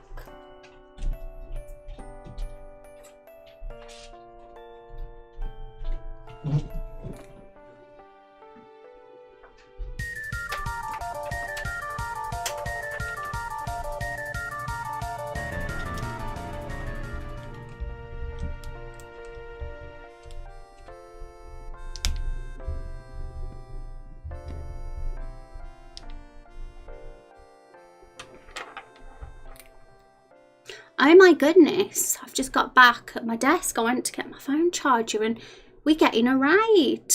Thank you so much, guys. Thank you for dropping off your community here, Whitlock. How are you doing? How did your stream go? let's have a look what Whitlock was doing.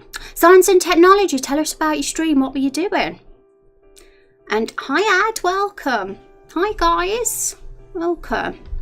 We're, if you're curious, we're making a game here in RPG Maker. It's something we're all making together and writing together. If you'd like to read more about it, click on that link and it'll tell you all about the project. It's good to have you all here. I hope you're having a good Friday. Tell me how the stream went. My stream was fine, made some progress today. I'm working on a 2D online game. That sounds really fun. What's it about? I'd love to know more about it. What's the genre? And that sounds pretty cool. There needs to be more 2D online games because I have a very big soft spot for 2D stuff. And yeah, online ones too. Because they're all 3D, aren't they? Looks somewhat like RPG Maker games, I guess. Oh, that's cool. Have you ever used RPG Maker before then? I'm going to definitely have a little look at that and see what that's all about, Whitlock. Thanks for thinking of me, guys, and dropping your peeps my way. I'm trying to be all cool now, saying the word peeps. But at the moment, if you're curious, it does say in the title, we're creating the first quest of the game, the first main quest, because we've only recently started this project. There's been a lot of we've made a little village. We've even got a custom character creator here. It doesn't look very exciting here, just a bit of a bunch of events. But it lets you decide things like how your hero looks, what their gender is, and they're a silent protagonist, this hero is. It's more about the dialogue with the other characters and the hero observing the world. And they get thrown into this little village when they come here. They get here as on a barrel as a stowaway. And the first quest is here in the inn. We've done a little mini map as well, and we've got an exclamation mark icon to show where the quest is, and I'm pretty happy with that. Thank you for the follows, guys. I appreciate that. Thank you, A Furious Gaming and Sketchy Spawn. Thank you, guys. I think I tried it 10 years ago but didn't get anywhere. Yeah, I started RPG Maker when I was a kid as well. It was great. It was a kid's dream. I think it was RPG Maker 2000 and I was about, I couldn't have been any older than 12 at the time. And yep, I was going bonkers. I thought, I can't believe it. I can create my own characters now, my own games, my own RPGs. Hi Rez, I'm late today due to watching the StarCraft tournament that is going on this weekend. Silent and Lost, how are you doing? It's so good to see you. I hope you're enjoying the tournament. Thank you for joining us. It's always a pleasure to have you here, Silent. And I'm going to update you guys on what we've been doing today, so you're all caught up. Silent and Lost, we've just put up a poll, and the rest of you, we've been thinking of curse words today. Let me get it up for you. This is where we do all the community voting on the world building and the decisions we make in the game. Let's just zoom in a little. And today we're coming up with curse words, slang, sayings and puns for the village used by the villagers of Lakefall, the village you just saw in the game. I really like the idea of giving the village a real sort of, like, so the player remembers it, so it's memorable. People will remember, I remember those silly curse words that they used here. That was a funny place, and just give it a bit of personality. And I've tried to encourage people to come up with some forest themed words, and we've got You Old Sap, which is perfect really, because you know, forest sap. And yeah, they've got enemies, which is a reptile race. So I've also said that think about curse words that they can call their enemies, like scale skin, filthy scales, and so we've just got a lot of puns put in here today. Loads of puns for leaf sakes. What the badger? Swamp spawn for the reptiles. I like it. Notting Hell, Barking Mad, there's a lot of bark ones. Yeah, oh my goodness, there's so many. They're going on forever today. Oh my goodness. Also, let's just catch up with chat. Love RPGs myself, excited to see this. Oh, thank you so much, Furious Gaming. I'm glad that you like it. You can join in if you have any good ideas for... We do polls more or less every stream. I stream 3 times a week doing this, and I'm going to try and get a poll going, a community poll or a voting only poll going each stream. So, because I have fun when we do all this, and oh my goodness, we have so many though today. And I haven't voted on any of them yet. We need more votes, guys. We've got a ton of submissions today, but not many votes. So let's get those votes in. And again, if you want to vote, there's the link. It'll send you straight to the Discord. You will have to join the Discord if you want to take part, but we do it this way just so we've got more security. We used to use a poll website, but people were like going incognito and cheating. So to avoid that, we figured Discord would be the best place to do all this. And yeah, we regularly do stuff like this to decide the route of the story and the direction we want to take it. There's a lot of them, there is. Saw the poll, there was a lot of good suggestions. And yeah, we have it open, we're going to have it open until tomorrow. I don't like to just leave it open only for the stream, because it's not enough time, and not everybody can always make it here. And I like to give people the chance to vote or add their own submissions if they weren't able to make the stream. So it's definitely a good idea to leave the poll open for a whole day. And it's worked well so far. I love your bit badges. Oh my god, do you? Oh my goodness. Yeah, they're very recent. I put up a tweet, was it last week or the week before now, and I was just absolutely astonished with the love that they got, and I'm very happy because I did design them myself, and I wouldn't say like I'm not an artist really, but I did do a design degree, and I can figure my way around some software, and I'd say that they're my favourite design I've ever done, and I love Final Fantasy, so there. I love them.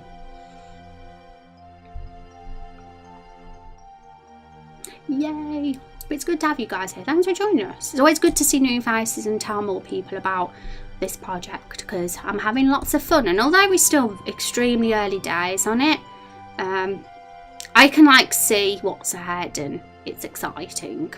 And Silent Lost, we finished the mini map as well. I got the ability to turn it on and off, and I think that's really good as well.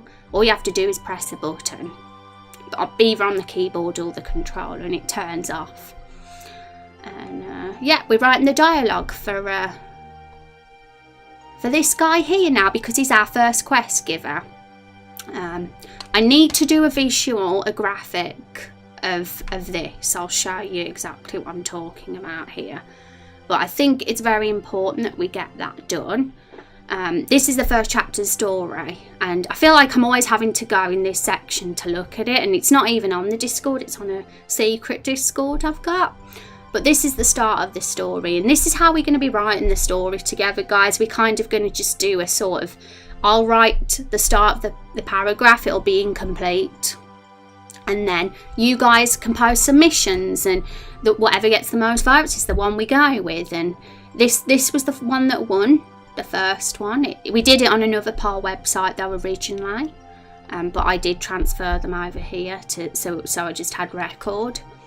And so basically this is a first quest. We're going to go out into the forest, and because the innkeeper lost his sister, she's gone down there, and he's worried sick about her. He wants to make sure she's safe. And let's get it up. This is the guy, and I've been thinking about this guy, a bit about his personality and stuff, so I'm going to tell you guys about that now. A toggle minimap, figured it was going to have to be like opening a menu and going to settings to toggle it. Yes, originally that's how I thought I was going to do it, Silent, but I managed to figure out a good way to use it as a key, and it was way easier actually doing it that way than having it be a menu thing. So just makes it easier.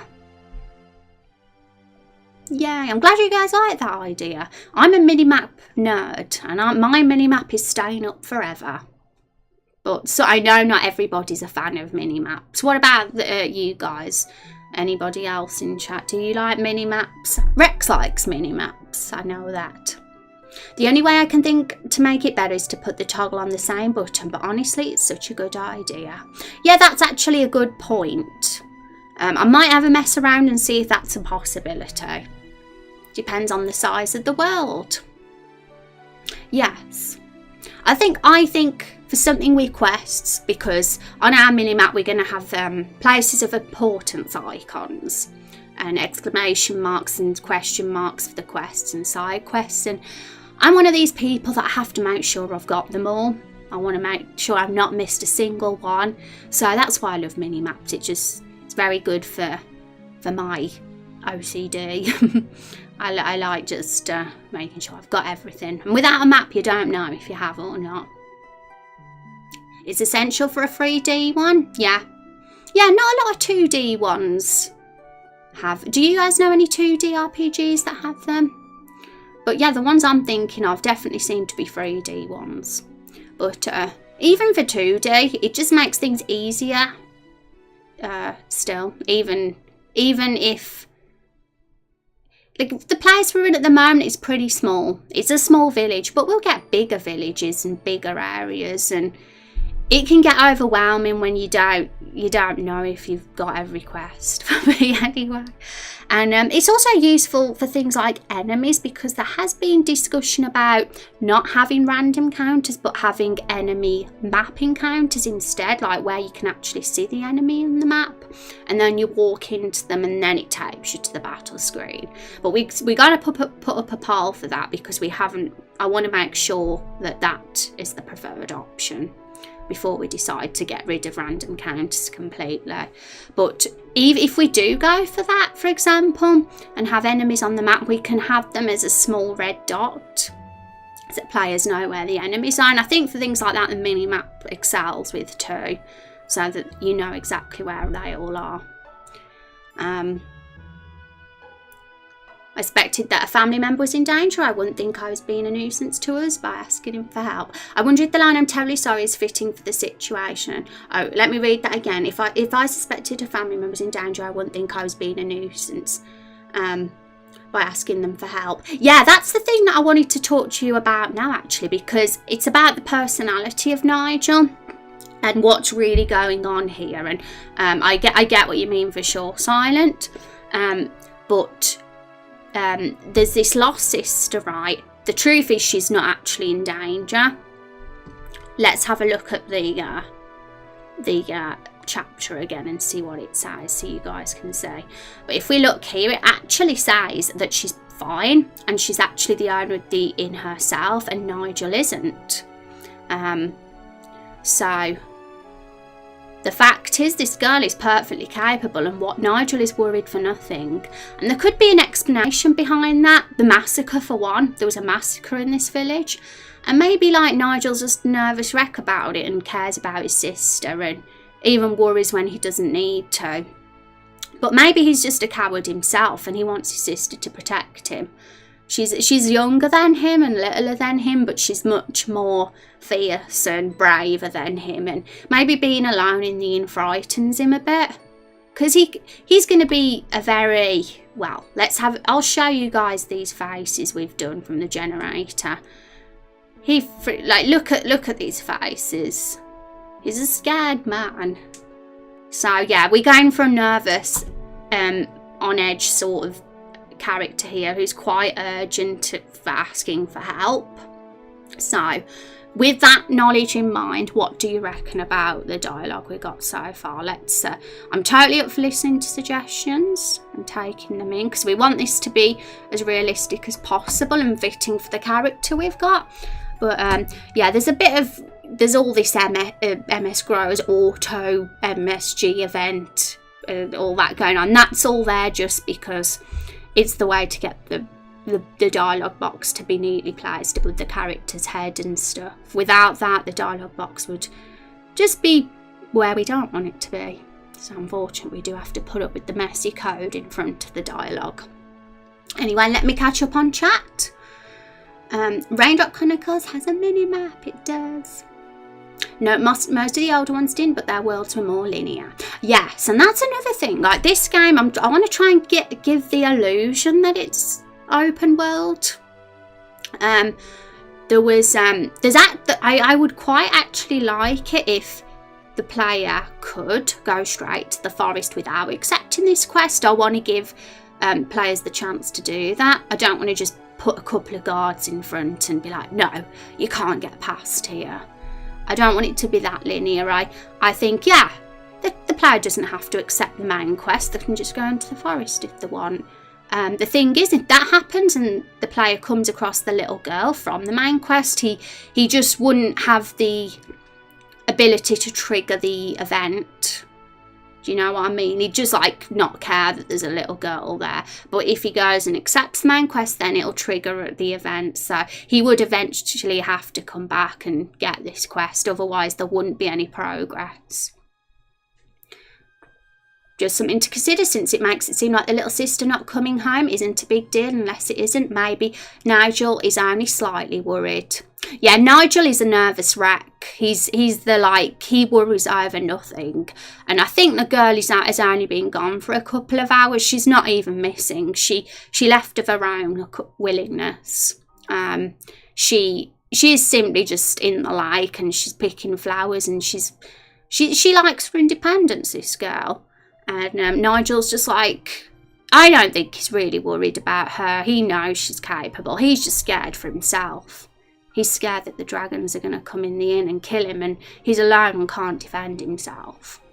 And that's why we've got some expressions of him looking like absolutely frightened stiff. I mean, this face here, it's this one that makes me laugh. That one.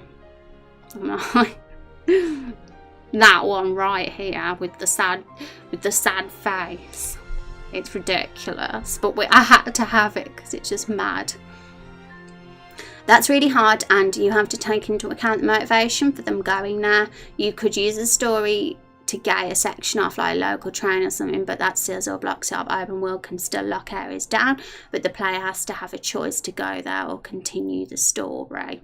I don't see that it would be hard. Like the only all it would be that the event wouldn't trigger, but it's pretty, because of the mini map we've got and the fact that there's a big exclamation mark on the map, most people are going to know that's the main quest. And you know, I mean, it's kind of how games like Skyrim and The Witcher work. You can totally not accept the main quest, but just have a little walk around if you want, kill some monsters, go exploring, but then you just have to go back to the town and accept the quest and then do it. I kind of want to have that feel with this.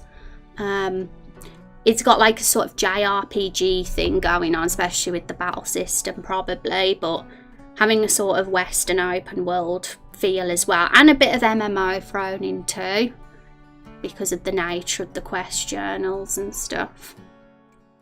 But it's like, if I find that it's super difficult and I'm like, hang on, this isn't actually going to work, then I'll just admit defeat and then do it a linear way. But I at least want to try, and yeah, we'll say this game is one of those things we're just doing as we go along, if you know what I mean. And I don't want to like say, no, we're not doing that just because I'm too scared to try it out. And also thank you for the follow as well, Code K-Labs. I missed that one. My tummy's rumbling, guys. I might have to go get some milk for me in a sec. I always tend to get some milk when I'm hungry. But I have special milk now without lactose in it. And my mum got some soya milk for me the other day. Okay, so let's get the dialogue back up again. I'm going to let you guys have a little read of that while I go get my milk. I think I'll let you have a chair stream. Normally I put my BRB screen, but I want you guys to see what you think. But I do see what silent means. He should be only slightly worried, but I really want this guy to be a massive coward. Like, I'm in love with the idea of him being, I mean, look at that face. This guy is, you know, he's scared, he's anxious, and he's a coward. And the massacre has like kind of traumatized him. Every day of his life he lives in fear that it's going to happen again. And really he's kind of only thinking about himself deep down. He don't like being in the inn alone. He would rather his sister be there, so he feels a bit more safe, because even though she's younger and littler than him, she's better at killing things than him. She's stronger than him. But the player doesn't know that at this point. They're accepting this quest and they just think, oh, this is a brother that's really worried about his little sister. You know, he cares about his sister. But when we actually meet her, we actually realise, no, this girl's fine. There's nothing wrong. She's not in danger. So, yeah, I kind of like having it be a bit layered like that, and more to things than what there seems to be. And that's why I've given what's his name, Blake Smith, our blacksmith, he's got a black eye, so that adds a bit of mystery to the story as well. People are going to just assume Keith, the master blacksmith, has punched him in a temper, but I think no, there's actually another reason why he's got the black eye, probably. So yeah, I'm gonna go get my milk, guys, but let me know what you think. I have made him a bit of a stutterer. He calls the player either sir or madame based on what the gender is. Don't know, you can probably see that from that. So if the gender's the male, they will say sir or madame. He's super polite. Really, when the player came in, this guy was relieved. He don't have a clue who the player is. He's never seen him before, but all he thinks is, yes, someone to find my sister for me. This is great. I'm going to ask them to help me. And but he's very polite about it and nervous. And then after the dialogue has been done, we're going to probably have some choices here just to break it up a bit. Because although we've got a silent protagonist, and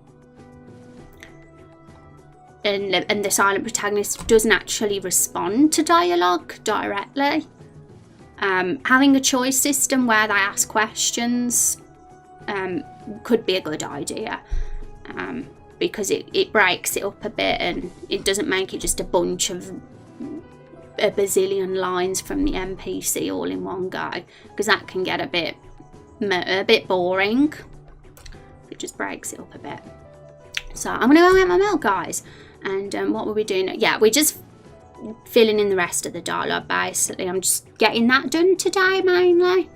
Wanted to get the dialogue in place. So but I'm definitely up for hearing what you guys think now. And if there's anything you're a bit unsure about with the dialogue, say. If not, I'm going to just write it myself, but yeah. But I've hit the main points. I wanted to show relief. It's them coming in, apologising, but saying they need help and explaining the situation, and then explaining why they can't do it. And also showing a bit of emotion, showing that they're going a bit crazy, because otherwise it's a bit like, you're not that bothered. And yeah, I just want him to be a nervous person. So we haven't got a nervous NPC here yet. We got a grumpy one. We got the lovely Margaret Itemsby, who's super cheerful and a big gossip. Yeah, I want a range of different personalities and stuff. So I'll be back in a sec, guys. I'll turn my mic off.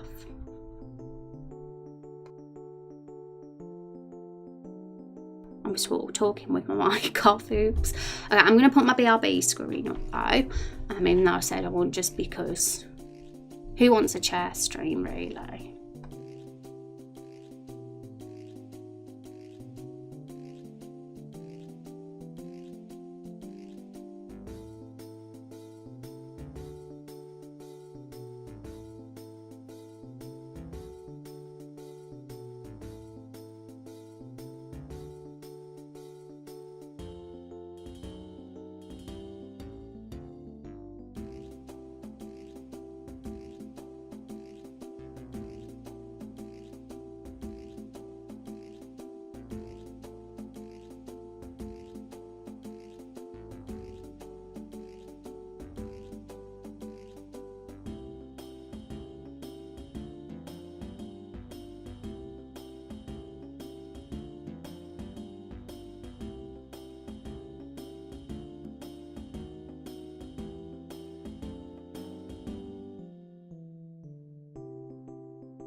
Okay, I'm back. Okay, so taking into account that he's super nervous, it's probably a good... Oh my god, Mr. Barrel, taking me by surprise there. Oh my god, thank you so much. Thank you for the £5. That's very kind of you. Have you seen my barrel with hose, Peppy? What does that say? A bit of what? Oh my goodness. I need to know what that message was. Thank you so much, Mr. Barrel. How are you doing today? I appreciate you. Let's have some hype for Mr. Barrel. It's honestly, I love how there's a Mr. Barrel here, because we have a barrel in our game. And one day we had a raid from a really nice person, and Mr. Barrel came along, and I was like, oh my god, there's a barrel in the chat, and there's a barrel in the game as well. I mean, let's just, I'm going to show you guys the barrel, because some of you have probably not seen it before. So I just want to give a bit of context to what I'm talking about. Where is she? Here she is. That's our lovely barrel. Carol the Barrel. Hello, Mr. Barrel. Hope you're having an absolute awesome Friday. And I forgot what I was saying then. Oh, yes. Silent and Lost, and I think it's a very good point, actually. And this is why I say I want feedback from you guys about dialogue, because at the end of the day, I'm only one person. And I'm not going to be amazing with every single thing I'm going to write. So it's always good to get people's point of views, like another pair of eyes to think, hang on a minute, that isn't realistic for some reason. And although he's going to be nervous, I'm very like adamant I want him to be a nervous character. He probably wouldn't apologise, maybe, but I still want to show the nerves there, if you know what I mean. So I'm gonna get rid of that bit. I don't know though now. Hang on, let's get it up again. I've got the Discord back. I'm looking at his face. I'm reading I need your help, so my little sister doesn't come home, and it looks so creepy. Something so creepy about that. But when it was I'm terribly sorry but I need your help, so my little sister doesn't come home, it like fit more. That's the thing. I feel there needs to be something there that makes him seem a little bit... Maybe I'm terribly sorry is a little bit over the top, but maybe something else could go there in replace of it, but that fits with the... I like the face, and I want to use the face, but it just looks... I mean, we could check, like, if we did this, like, I need your help, so my little sister would come out, and changed it to something like that, then that is definitely less creepy. Because he just looks like... He looks concerned, worried. But that other face we had was more of a, I'm being a bit cheeky here, asking for something I shouldn't sort of face. So I would like to know which approach you like better. Whether we should go for the I need your help so my sister isn't coming home without the terribly sorry in front and having this more serious face, or having the creepy face and him apologising. That's definitely something I'd like to know. What you'd like more. Because I'm torn. I like the really creepy, apologetic, cowardly side that he's got, but this could seem more real. The terribly side is good. So Rex clashes with Silent and Lost here then.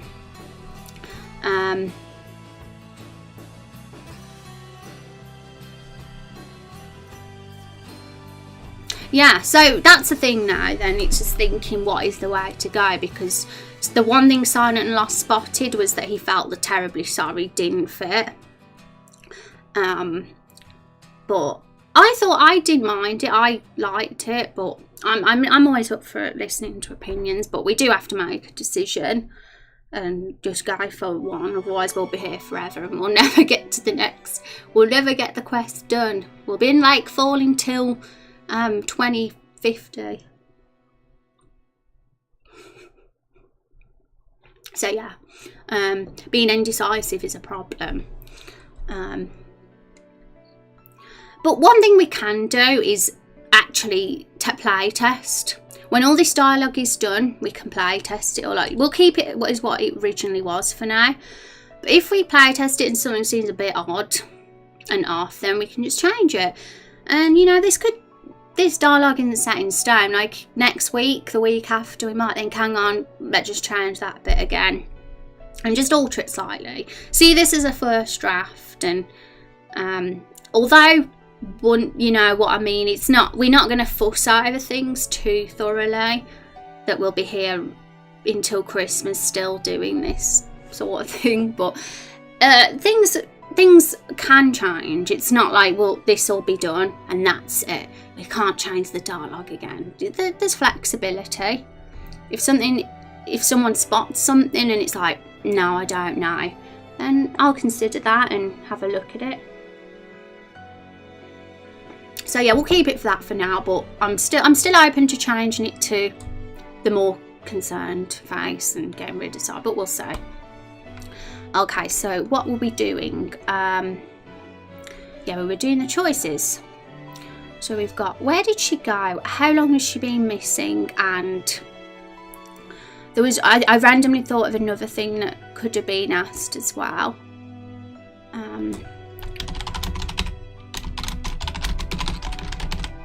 How old is your sister? Because I feel like knowing the age makes a difference, because otherwise how would we know? It can give an idea of who the girl is. I mean, she could be 5, she could be 13, she could be 20. So that could be... We need some way to identify her. This is soya milk. Have you guys ever had soya milk before? I quite like it. I couldn't have like it in big amounts, but I don't mind the taste. Okay, so we got 3 questions. I think that's fine. We don't want more than that, because too many and people will switch off. You like soya milk, blur and follows. Hi Willow, how are you today? I hope you're having a good Friday, a good end to your week. You don't like soya milk, I take it then. I don't think I've really had it before. Like this is a new thing for me. It's a warm Friday, it is. You know what, when I finish my stream, I'm going to get asked to go in the garden probably. I'm fine as long as there's ice cream. That's what my family do to bribe me to go outside. They're like, there's ice cream. And then I'm okay, then I'll go out, I'll have some ice cream. Because that's the only way you're going to get me outside. Ice cream for ice cream. I like it in small amounts. You like soya milk in small amounts, Benches? Yeah, I'm the same. Look, it's one of these drinks, like when you first have a sip, it's like, that's nice. But then when you start having too much of it, you're like, this tastes weird now. It's like really strange. But it's not like I'm having it, it's fine. Ice cream outside, it's a trap. Hi Liquid, the garden. Yeah, my garden's super pretty. We have a pond we fish in as well. It's really nice. I kind of do want to see the fishes. I miss them.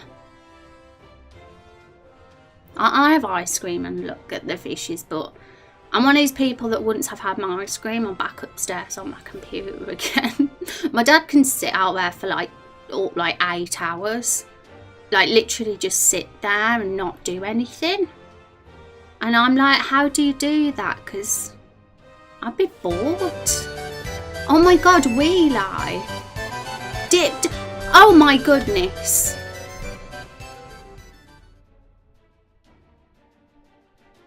Oh, I'm a duck. No, I look like a chocobo. Oh my goodness, it's Mog and Choco. Hey, Mog. Mog can't be seen. I want him to be together.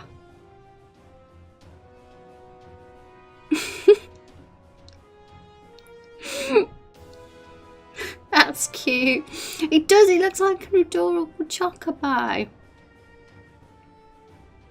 I had it with lunch in college sometimes. I'm trying to like have milk alternatives now because I find I'm getting stomachache if I have too much. That's why I'm trying soya and different ones. I appreciate that donation and the cute, adorable mask. It took me by surprise. I never expected such a cute mask to exist. And was I right? Was it a chocobo? Was I? Okay, guys, so we're doing our first quest today. We're gonna do a play test in very soon before we finish the stream. So for those of you that haven't seen the mini map yet and the updates I've done, will be able to see them. But there's a poll, guys, for those that haven't yet voted, who have recently come in stream. I'm gonna just give you all a little peep at that. Let's go in the Discord and look. What we're doing today is we're coming up with curse words and slang and sayings and puns from the villagers here in this forest village. So we're looking for forest themed words and what they could call their enemies, the dragon reptiles. And yeah, you old sap. But we got so many and I love it. I love it. So I want to see even more. We're keeping this poll open until tomorrow evening. So you got time.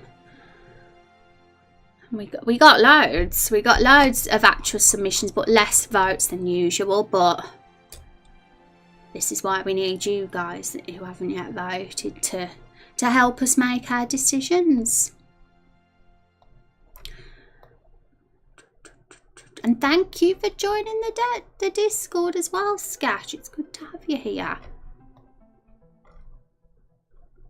Thank you, guys. We get good to have new folk in the Discord. And you do get forced to be in here because of our polls. I force you all here. Okay, right, that's it then. Let's carry on with what we were doing.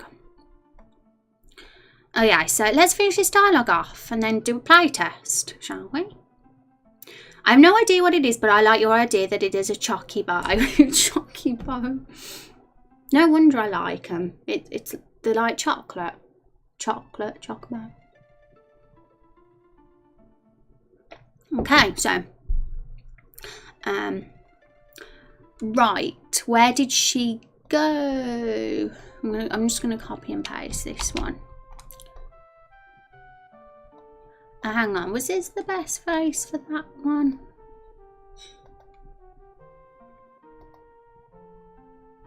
Yeah, that's better for that one, I'd say. So we got the really horrified face for like, is he going crazy? Creepy face for the apology.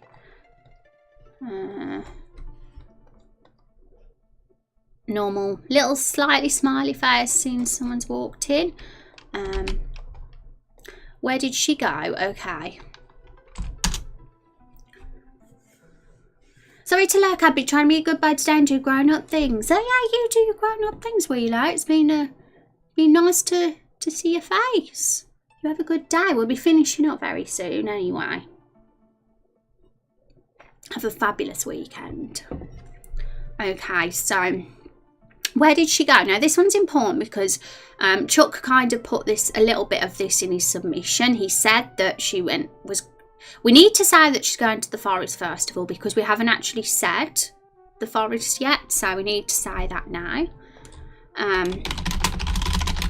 She went to the forest to pick some flowers. Now this is interesting because Chuck put that she went to pick flowers, so we are going along with this for sure because that's what Chuck put. But we don't know why she went to pick flowers. Maybe there's a reason for that. Why would she want flowers? Yeah, maybe we'll have a poll for that in the future.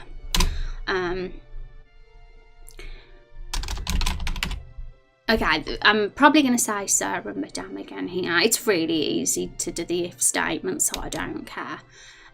She went to the lake near.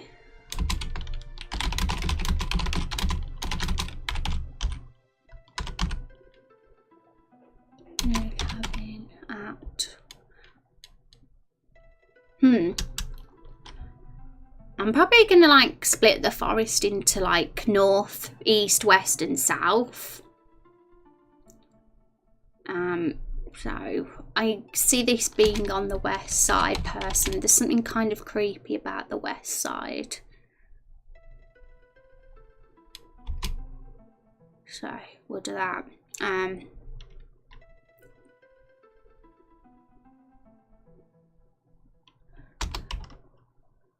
She went to the forest to pick some flowers near the lake near the cabin. Yeah, I need to like put some, finish that as a sentence. It has the prettiest flowers. That's why she goes there, because there's just super pretty flowers there. Yeah, I think a little slightly smiley face for that one.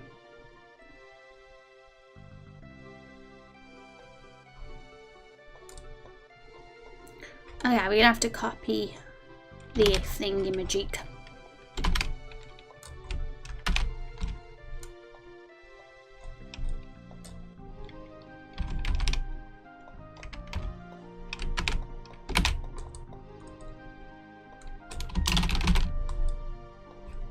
If this works and with the female and it changes to Madame, I'm gonna have a little square of joy. I don't know why. It's easy. Even the smallest things though, mate, is really fun when you get them working. It's all gone. I had all my soya milk. I'm a good girl. Have my milk.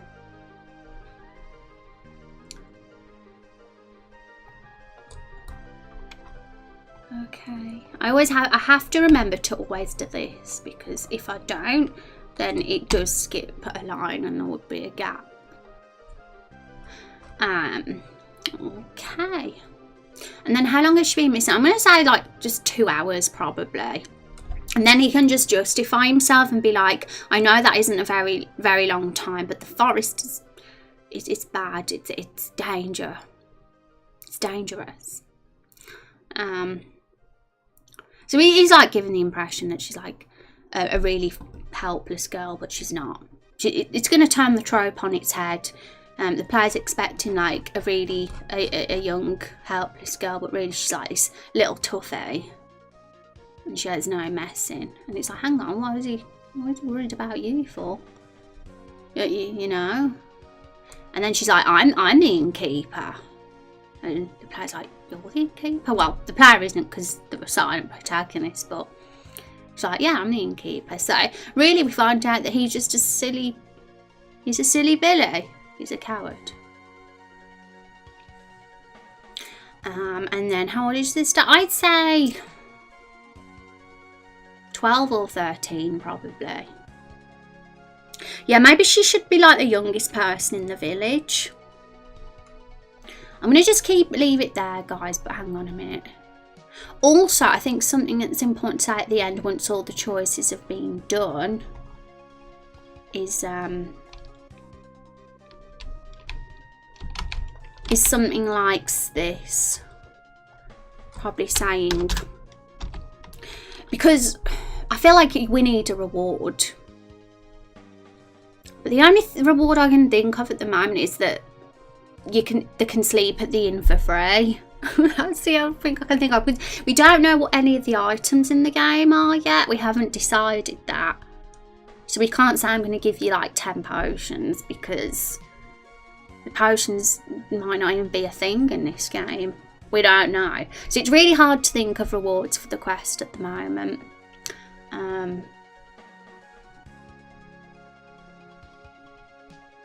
So now I'm going to just say this. You can sleep here for free if you bring my little sister back to me. I'd be...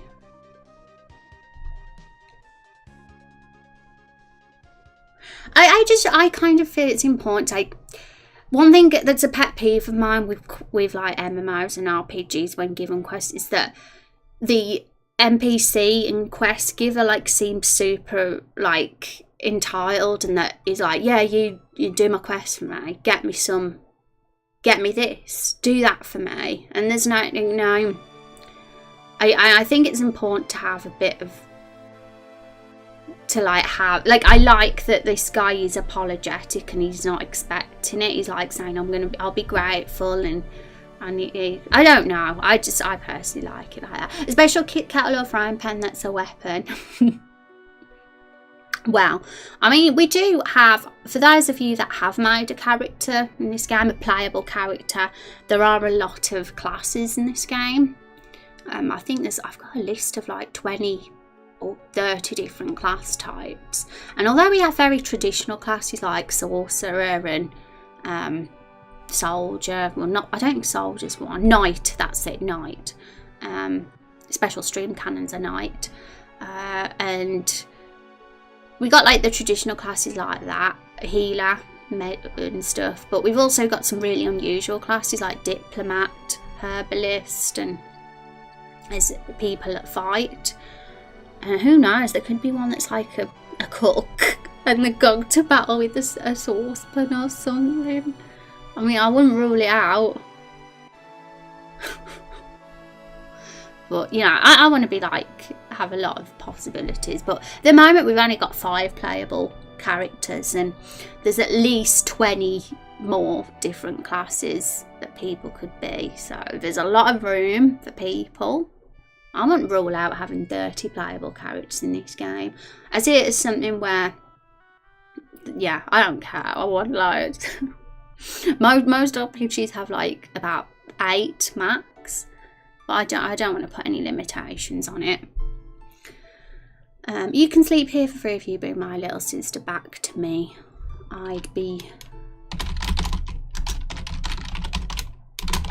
Yeah, for now that's what we'll do. I know we've still got some things to fill in. We've still got those questions to answer. But for a first draft, I think we're not doing too badly. Like I say, we'll probably keep things as they are and not change the dialogue much from this point, unless somebody notices something and has a suggestion for how we could change it a bit. Some neighbours shouting at someone on their driveway. Now the cops are there. I've got a nice juicy view from my window. Oh my goodness, I hope everything's okay, Rex. I hope you're not gonna get yourself in danger. I'm not worried. Rex is fine. He'll beat them all up. Not the cops though.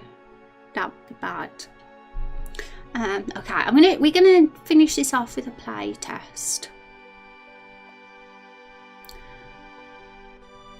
Oh my god, it's this music. I'm gonna cry.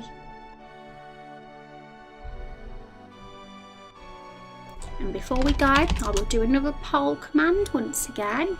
Make sure everyone's had the chance to see that. I'm gonna spam the poll. When stream ends, I'm gonna spam that poll command. I will be posting it on Twitter later, though. I usually in the evening post a tweet to let people know there's a poll there. Also, my controller's not working because I have my phone charger plugged in at the moment. So we're gonna have to use a keyboard instead. Let's play the game. Should we test it with the sir or the madame first? Let's test it with him first. I'm fine, they're across the intersection at and the police are here mostly shouting a little shoving. As long as you're okay, there's no like murderers around that'll break in and shoot you or something. I always get a bit scared about the US because of guns and that. We don't have that worry here. And yep, here's our mini map for those that haven't seen it, and you can toggle that off. I might have a look into what Rex suggested and make it the same button, but I do like that it does that. So you don't have to have it. If you think it looks a mess and you don't like it there, you can turn it off at any time. But if you're one of these people like me that have to see what's there and where you gotta go and all the special points of interest, then you can keep it up. And we do even have it for when you walk in the other buildings as well. Oh my god, no, you're not meant to. What are you doing, Jesus? Why are you walking over the desk? And it's not your job to be here. Oh my goodness, how rude. How rude. Get out. I'm going to have to make sure that we can't do that. At the moment, there's a few little problems. Like, there's certain areas I've blocked off, but you can walk up here over the bookcase. And it's because I haven't made the bookcase unpassable yet, and or obviously that. Oopsie. Or if you want it up for a bit to see what's going on, then turn it off again. The option is the best of both worlds. Exactly. Like, you could be one of these people that think, I want it now, but now I don't. And I have to sort that bug out as well, because there's a random exclamation mark still there. I don't know why it's doing that. Okay, now let's talk to good old Nigel. Oh, another thing we need to do, we need to give him a name box. We didn't do that with Carol the Barrel because we don't know she's called Carol the Barrel yet, but once we know, once we know her name's Carol, she will have a name box above her head. And that's something that's interesting, because why would there be a name box for people we don't know the name of if we want to go super real? But I'm in games like a lot of RPGs, they just have the name there anyway, even if we don't know them. Like, for example, Nigel Bookington. What approach, I wonder, shall we go for? One of these where we have to be introduced to the character before their name box appears, or be there anyway? And for some reason the hero just knows that their name is that, even though he shouldn't have a clue that their name is that. If we're going for realism, then the latter would be better. Okay. Oh, thank goodness someone has finally walked in it. And I'm a big fan of the dialogue boxes above the heads, because originally with RPG Maker the dialogue box just goes at the top or the bottom, and it's all spread out across the screen. And because we're doing a high resolution here, that would look awful. Imagine a dialogue box just at the bottom. And I mean, it's difficult as well, because you don't always know who's talking, but this way it's pretty obvious who's talking, especially if like you're in a room and there's a bunch of NPCs having a conversation with each other. It's a lot easier having something like this. I like it anyway. I like the design decision for that, having pop-ups. They could have a little desk name badge if the players checked it and learnt their name, it shows, but if not, then it's blank. Yeah, I kind of do like the realism. And maybe what we should do is he can introduce himself, and that's when the name box appears, if you know what I mean. Like, somewhere in this dialogue he'd say, I'm Nigel Bookington, because we will have to know the MP's name, because we need to know who the quest giver is, because in our quest journal there's a section that says NPC that gave the quest. And yeah, so really introducing is something people do when they meet, isn't it? They go, so it will happen early on in this conversation, but it does make sense that there's probably in an inn like this there'd be a name badge. It all depends on the context, the situation. Not everyone's going to be at a desk. I'm terribly sorry, but I need your help, sir. My little sister hasn't come home. Yes, he said, sir. We're going to just check the other side and make sure he says madame for when it's a lady. I tried to find her myself, but I can't leave this in unattended. I've been going crazy just standing here. And then we've got some choices. And I don't know if we can have them at that side, but whatever. She went to the forest to pick some flowers, so the lake near the cabin at the west is the prettiest flowers. You can see, oops, we accidentally didn't get that line correctly. Oops, that's what I mean about when there's a gap. Okay, so yeah, we've got it. So it's not finished, and we need to clean it up a bit and sort things like the name box out and when he's going to say his name. And we got to finish the choices off too. But we've basically got it there. The quest is, once we've given that quest out, that's when we can move on to the forest. And we can test it. We can see how far we can go in terms of open world. Because someone was in here earlier and said it would be really hard to do what my vision is and like have it open world. And I don't mean like it's going to be open world completely, but I want to kind of give the illusion that it's open world, because I know that it's hard to do a game like this open world, but giving the illusion, at least I'll try my best to do that, I think. Now let's try it with this one. Where's the mini map here? Oh, okay, I know why the mini map isn't up for this save, and it's because I changed a few settings. At the point that this game got saved, I don't think we actually had a mini map actually. Maybe that's why it's not up. So, yeah. Okay, we're not testing that bit at the moment, we're testing this bit. Oh, there's a mini-map now. Yeah, this is an old save, so that's why things are a bit buggy. Okay. Oh, thank goodness someone's finally walked in here. I'm terribly sorry, but I need your help, madame. Yes, it's worked. So, it's nice to know that it's really simple to alter the conversation based on how the player character's being customised. So gender, hair colour, class and all that. It's not going to be too difficult to say what's something specific. So that's proof of that, which I like.